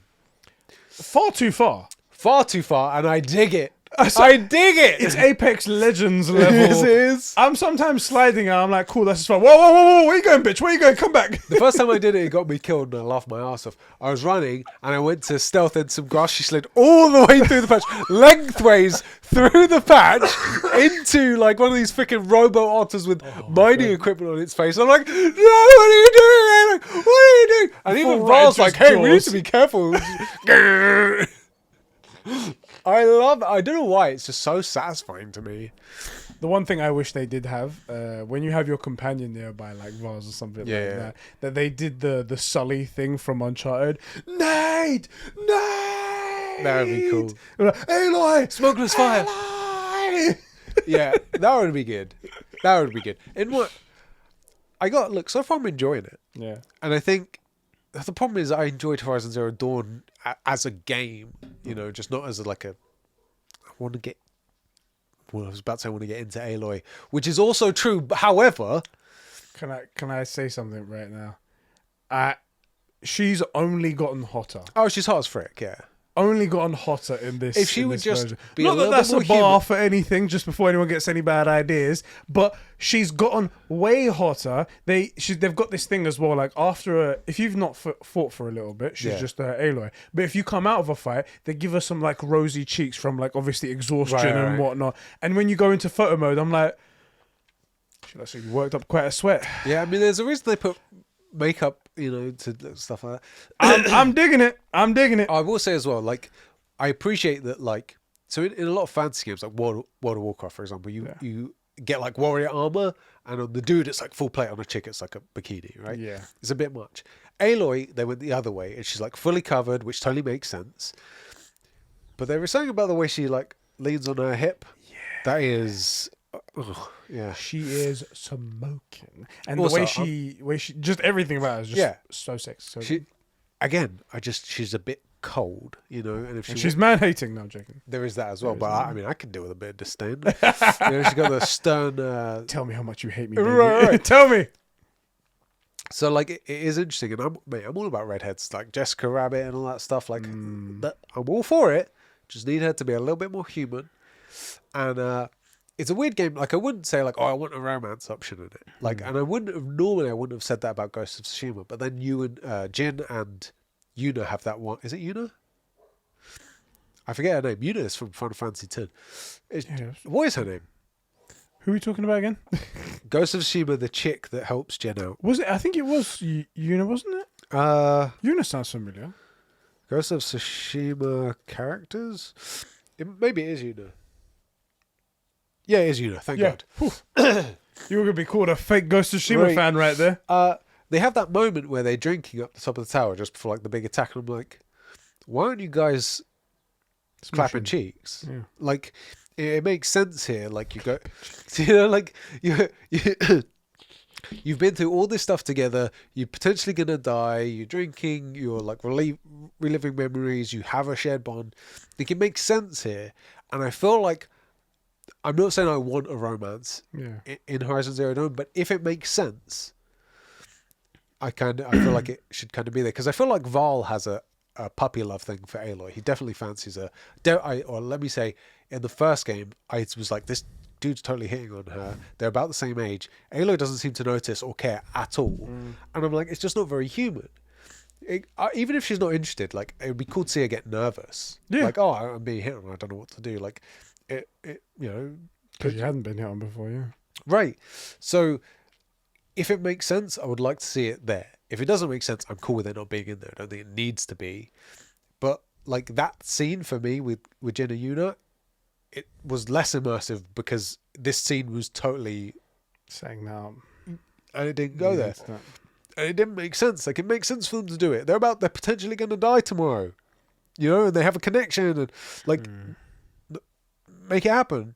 So, my big thing is I just want to see a few more human moments and some growth from Aloy, and then I think the game's a 10, because everything else, despite those complaints, it's great.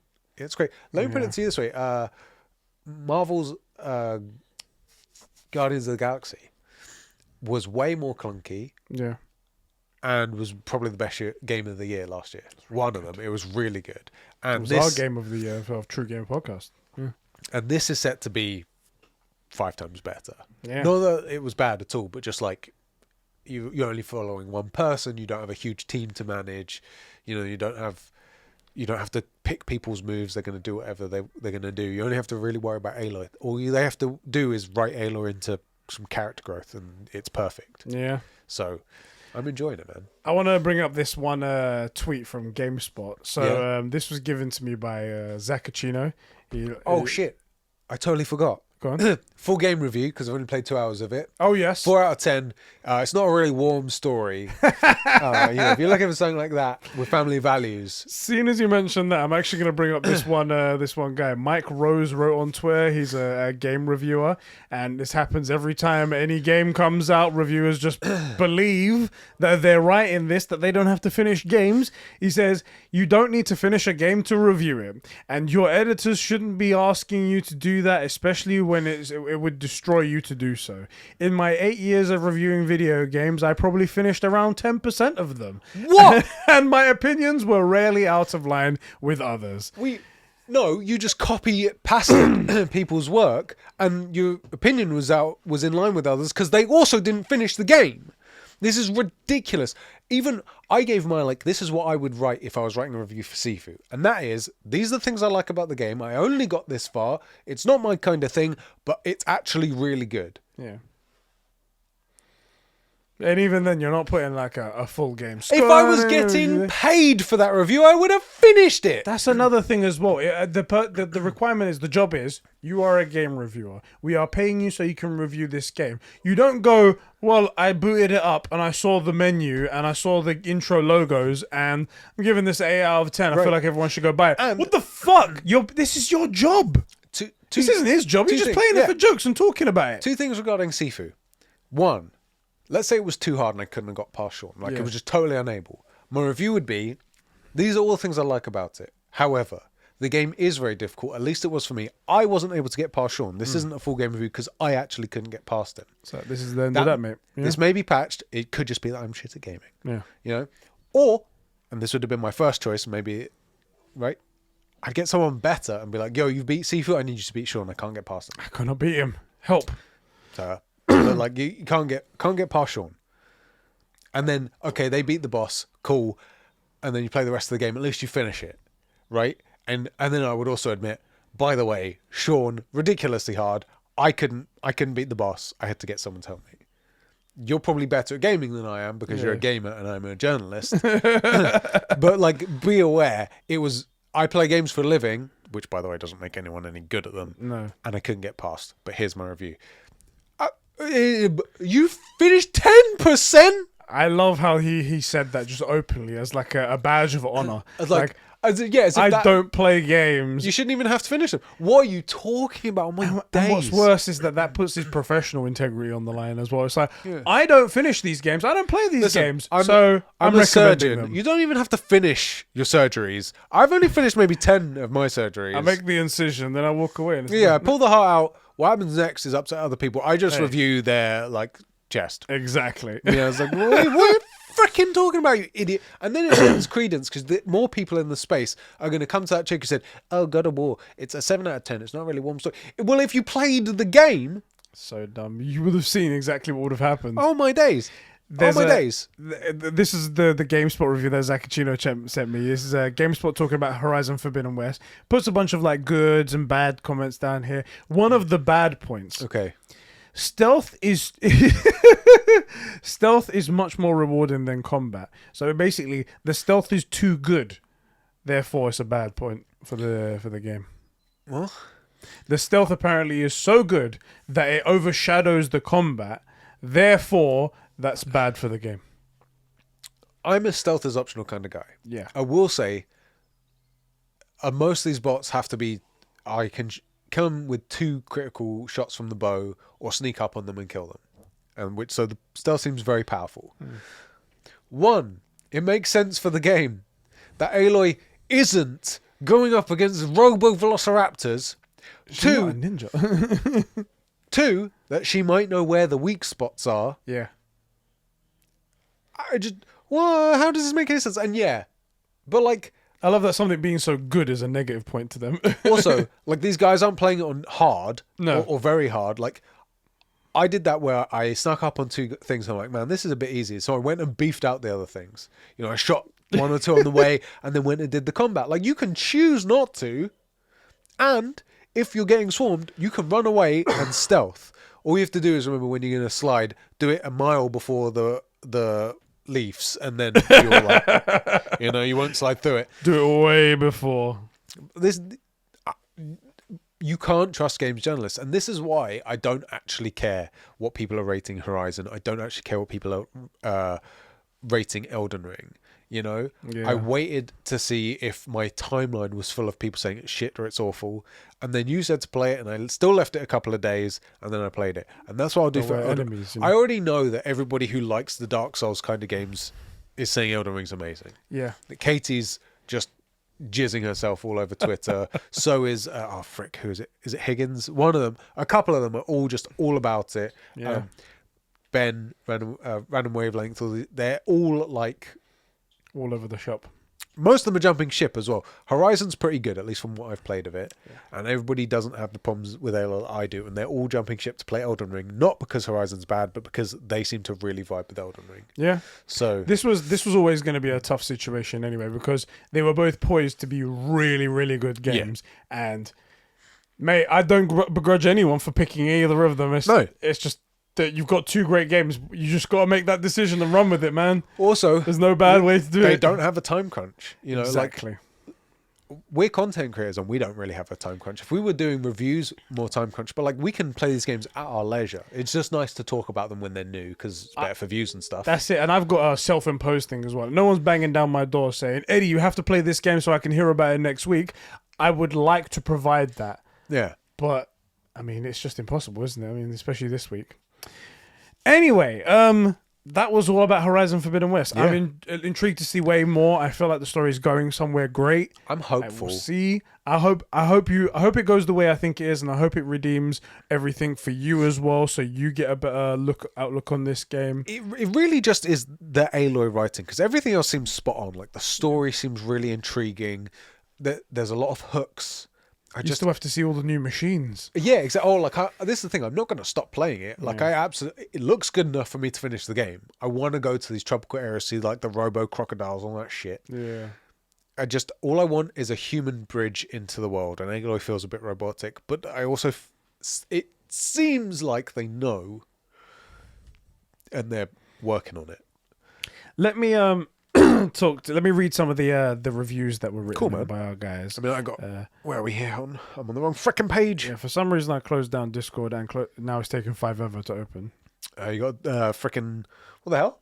Oh, okay. It's being a bit weird there. Let me just see first of all if there's anyone who wrote in. I think there's somebody wrote in on Patreon. There's kind of some spoilers here. It says, spoiler-free thoughts. And that's Tailgate. Okay, yeah. Cool. This is all on Discord.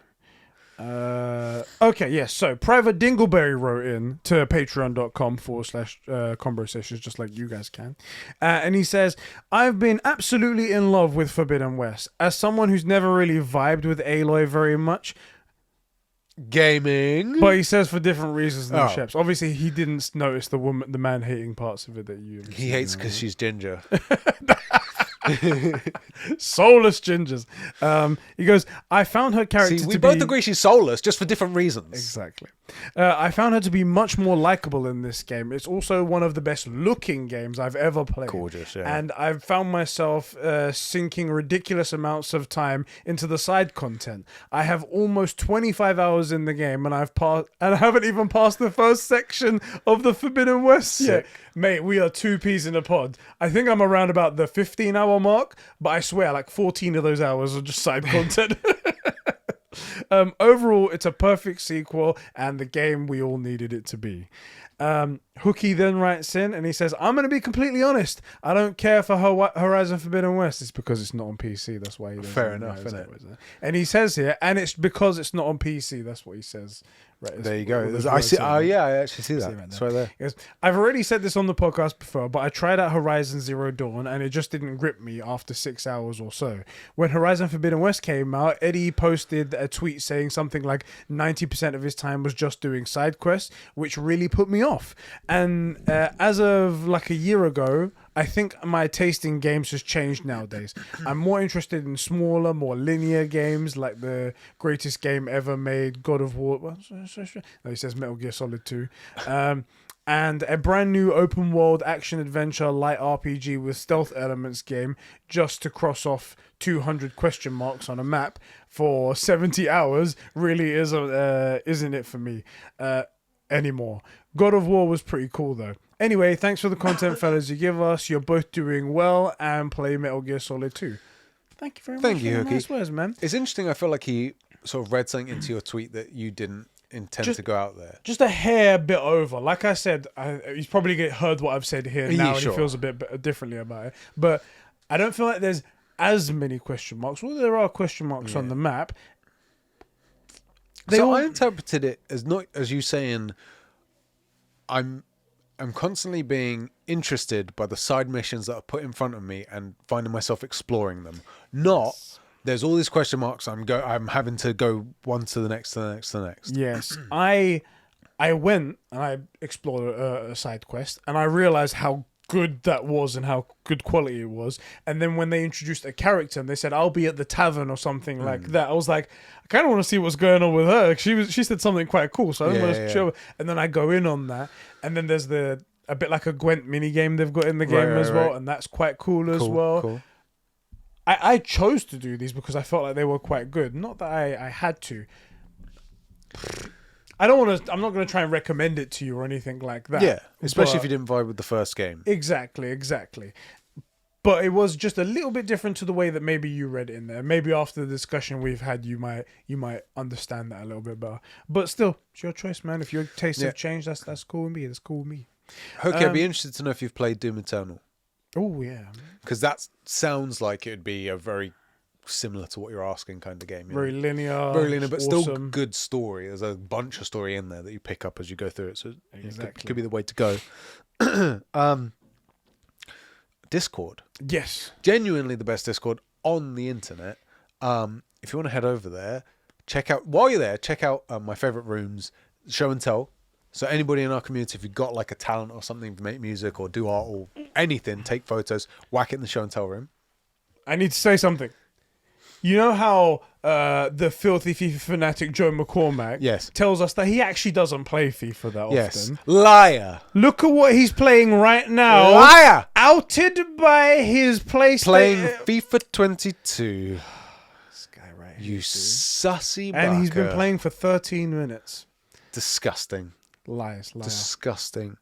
Sorry, I interrupted you there. That's cool. But the way the guy was like, I don't really play FIFA. Oh, he knows what's going on. The freaking guy. Or maybe us saying it so much is like, maybe I should check out FIFA. Maybe it's just been free advertising. He's like, oh, FIFA. Why? I've got the urge to suddenly have been thinking about FIFA all this suddenly, time. Right?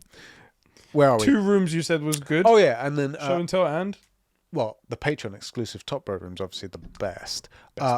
Barring that, though, show and tell, and I'm also big in, you can always find me in the bingeable shows and anime room, so check those out. Over on Discord, they were asked, what were we asked? What was the question? What your thoughts on Horizon Forbidden West? T says no. That's it. There we go. Dark Diogo said, I'm loving it. Pros. Side quests are vastly improved in terms of facial animation and the stories being told in them. Aloy and all her companions are given so much more to do here. And it's a treat watching. The microphones are right in the way here.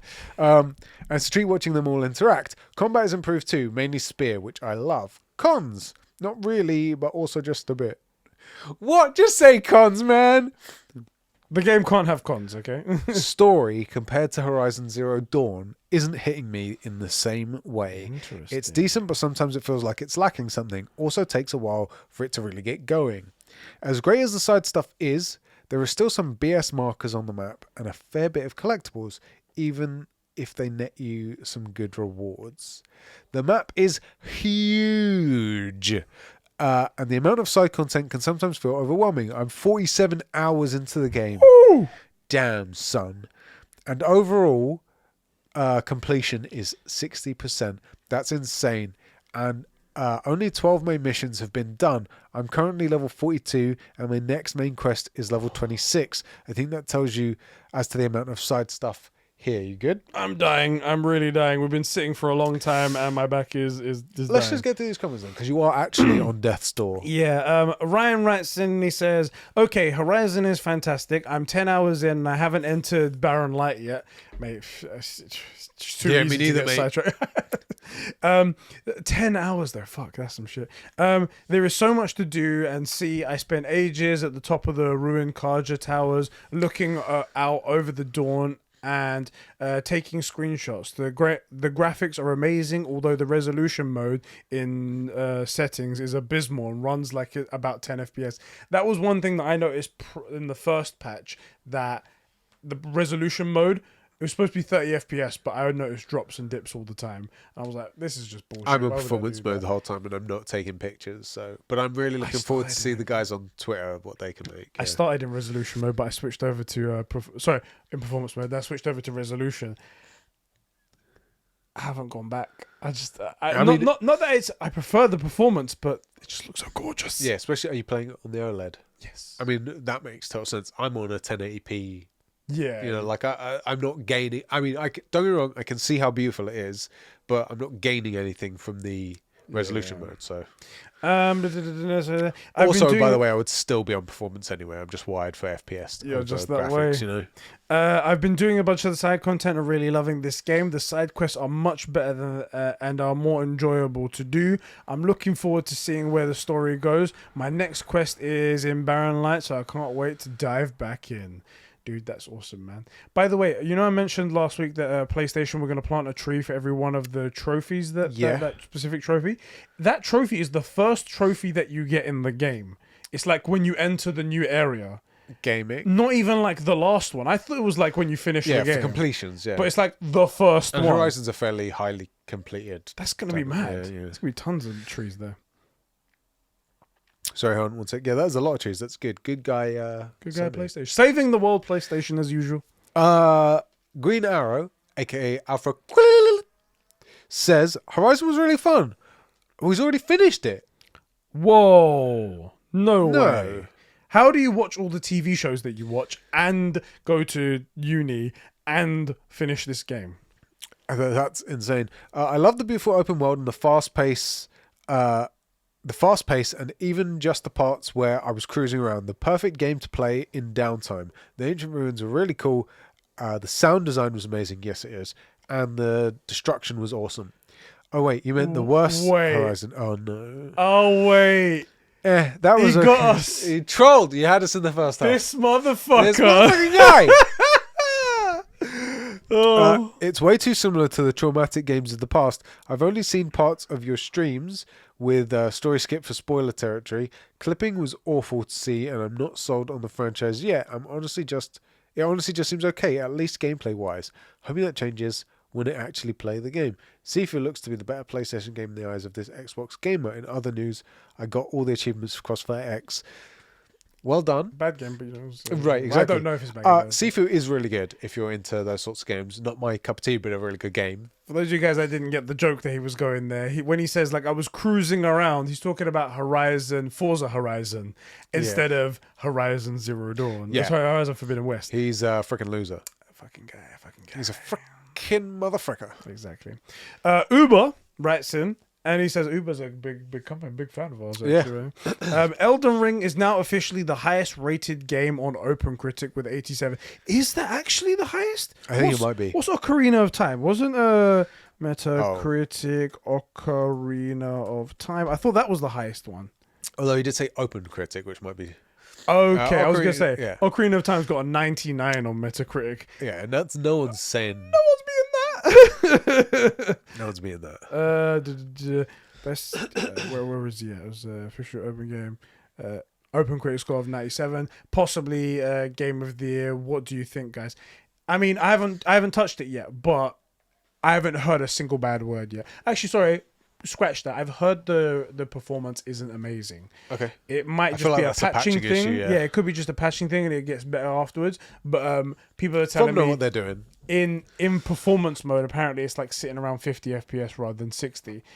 Not a huge Still more thing. than 30 though, isn't it? Exactly.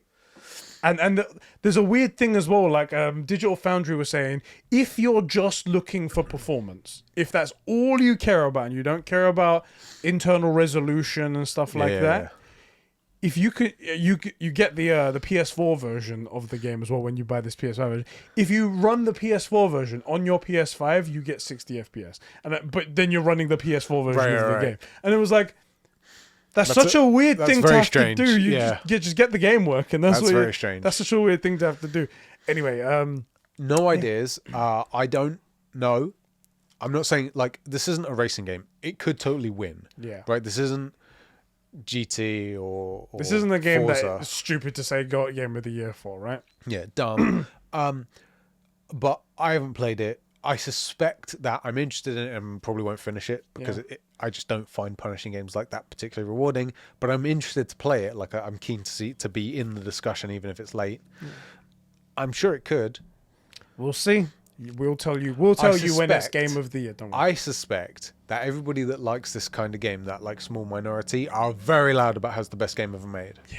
And everybody else is like, cool, but I'll play Horizon. That's actually funny because I listened to an impressions of the game, to decide whether or not I should just give up on Horizon to go to this. Yeah. And there was a person on it who doesn't play Souls games and was like, yeah, I liked it. There was these issues with it. I put it at like a 7 out of 10. Yeah. And I was like, oh, you're like the only person giving it a 7.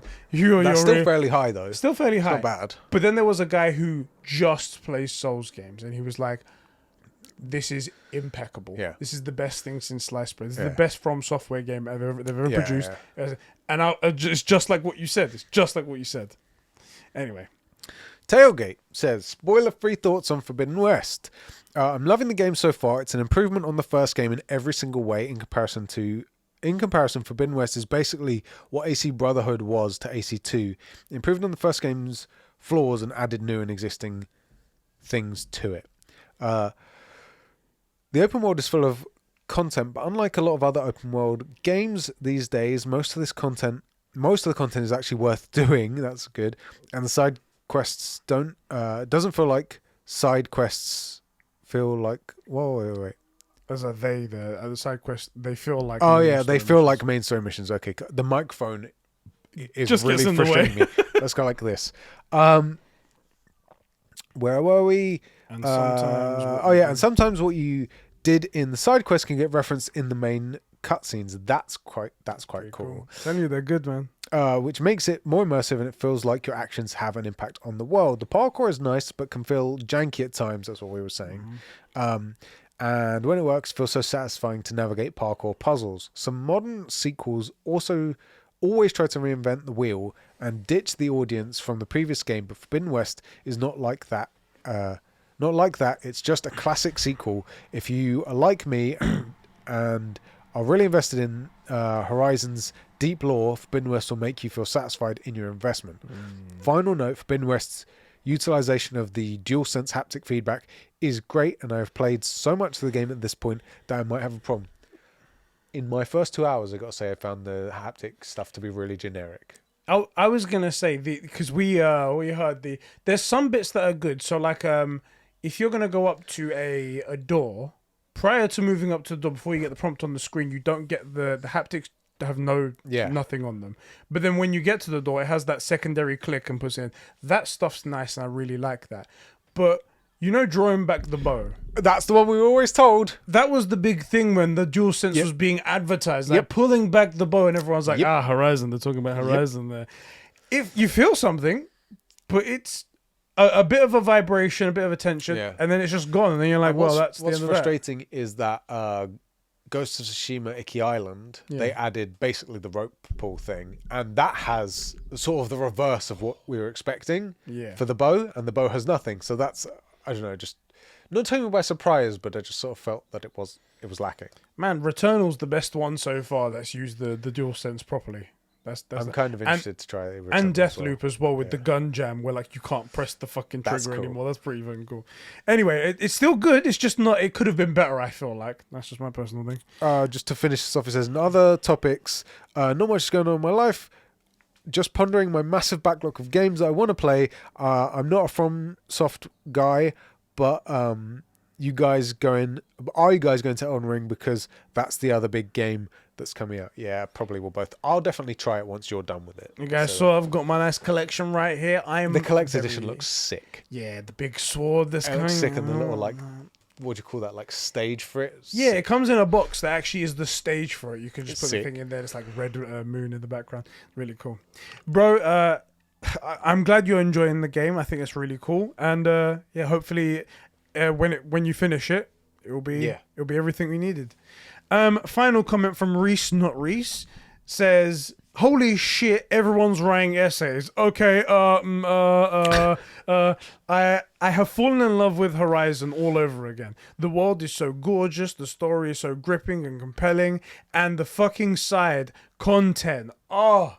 I have not had this much fun in side quests since the first game. They're written so well and handled with so much care, it's insane. To quote James's recent video, sometimes you can tell if you're playing a side mission or a main mission. really can't in this one, I'll tell you that. Yeah, that's pretty much everything. Very good game. Can't wait to play more. I apologize on behalf of all of us. We have such little respect for your time. we could have been mistaken for a Ubisoft original. Gaming. Oh, that's funny right there. Thank you funny. for writing in, bro. Yeah, that was fantastic. I'm glad we all got our thoughts out. I can't wait to, in a couple of weeks, once we've played a bit more, maybe we finished it, we can have a nice discussion all together. And Sheps could be converted. You never know. You never know. It's not going to be a bad thing if that happens. It just means I'm an amazing story. You know? Exactly. Two things I want to mention just before we go here. PlayStation Plus's new lineup has come out. Do you remember Ghost Runner? Yeah. When Cyberpunk was coming out, this was the other Cyberpunk game that was being advertised, and it looked freaking awesome. Just it came at a bad time that I didn't get to play it myself. Free on PS Plus next month. PS5 version apparently has ray tracing, and it's all super fluid. And I've seen some clips of stuff, and it looks really good. Yeah, looks amazing. That's going to be on there. As well, there's apparently some bonus items in Ghost of Tsushima Legends gaming, so that might be something worth checking out. Is it the ability to maybe take a friend of yours and then step in a sparring ring and... No. And one final thing. PlayStation introduced this and then very quietly removed this feature. Okay. And now they're bringing it back, is the ability to take game captures from your PS5 off of the PS5 on your phone via the app. Oh, that's cool. There was it's so weird how they did it. They were like, game captures on your phone is here. And then by the time I went to go check it, I was like, where is it? And then I go look online and people are like, PlayStation have quietly removed the feature. Yeah, you're not allowed to use it anymore, but we had it. What happened? We had it. You're not allowed to use it, but we had it. They're bringing it back now. So that's something that's slowly being rolled out. I think it's in America first, and then it's going to move on to everywhere else, and we'll see how that goes. Anyway, bro. Yeah, I think that's it. That's everything from the True Gamer podcast. Thank you for joining me for another episode. Yeah, man. Thank you guys for joining us for another episode. That's right. And feel free to check out all of our stuff. Head over to our Twitters, head over to our YouTube channel. That's right. Twitch, and do all the subscribe likes on and Twitch, things. subscribe on YouTube. Yeah, give us all your monies on Patreon. Everything. That's right. All the good stuff. Bro, catch you in the next one. That was a good freaking podcast. That was a good one, bro. We spoke a lot about Aloy, though. She's freaking attention seeker. You know? Attention seeker. She's those things were called... No, they're called watchers, aren't they? I don't freaking know. This thing was called a watcher. Yeah. Do you know what? I don't know. I'm not a robo-ontologist. Robo-ontologist. The one thing that I really liked about this was that... I don't know if you noticed this in the game. The head is attached to this neck part, and the neck is independent of the back part. It's sort of like on rails, and it can go completely through. Oh, yeah. And I was like, that's such a cool design, isn't it? It's cool. It feels like the robot designs actually work. It's not someone's made it to look cool. You know the Transformers, the way they transform? Like, this isn't really happening. You should have transformed into 40 different things in that time. Right, exactly. But like with this, it's like, oh yeah, that actually makes sense. And I mean, probably not the design I would go for, but if you went for this design with like the Robo Velociraptor, also by the way, the watches look very close to whatever the otter thing is, but those otter things are very clearly otters. Yeah. I'm liking the fact that I can see exactly what the animal's supposed to be. You know what's really funny? I should have mentioned this in the thing, but I noticed they're called burrowers, I think. Yeah, that's the one. I noticed two of them in water by themselves. And they were laying in the water as otters do. They're like holding hands. Yes. And I was like, this is so cute. That's so sick. Oh my God. And then they notice you and they're like, oh shit, get out of here. I also like that, like, they come out of nowhere. So I noticed them, like, they come out of the ground basically. Yeah. But, you know, it's a game. You can't see the hole or anything. But, like, their face, it has, like, mining saws on it. I'm like, oh, that's how they dig through that makes so much sense. Like, it's really good. I'm enjoying a lot of the design elements. Oh boy. All right, let's get out of it. Oh,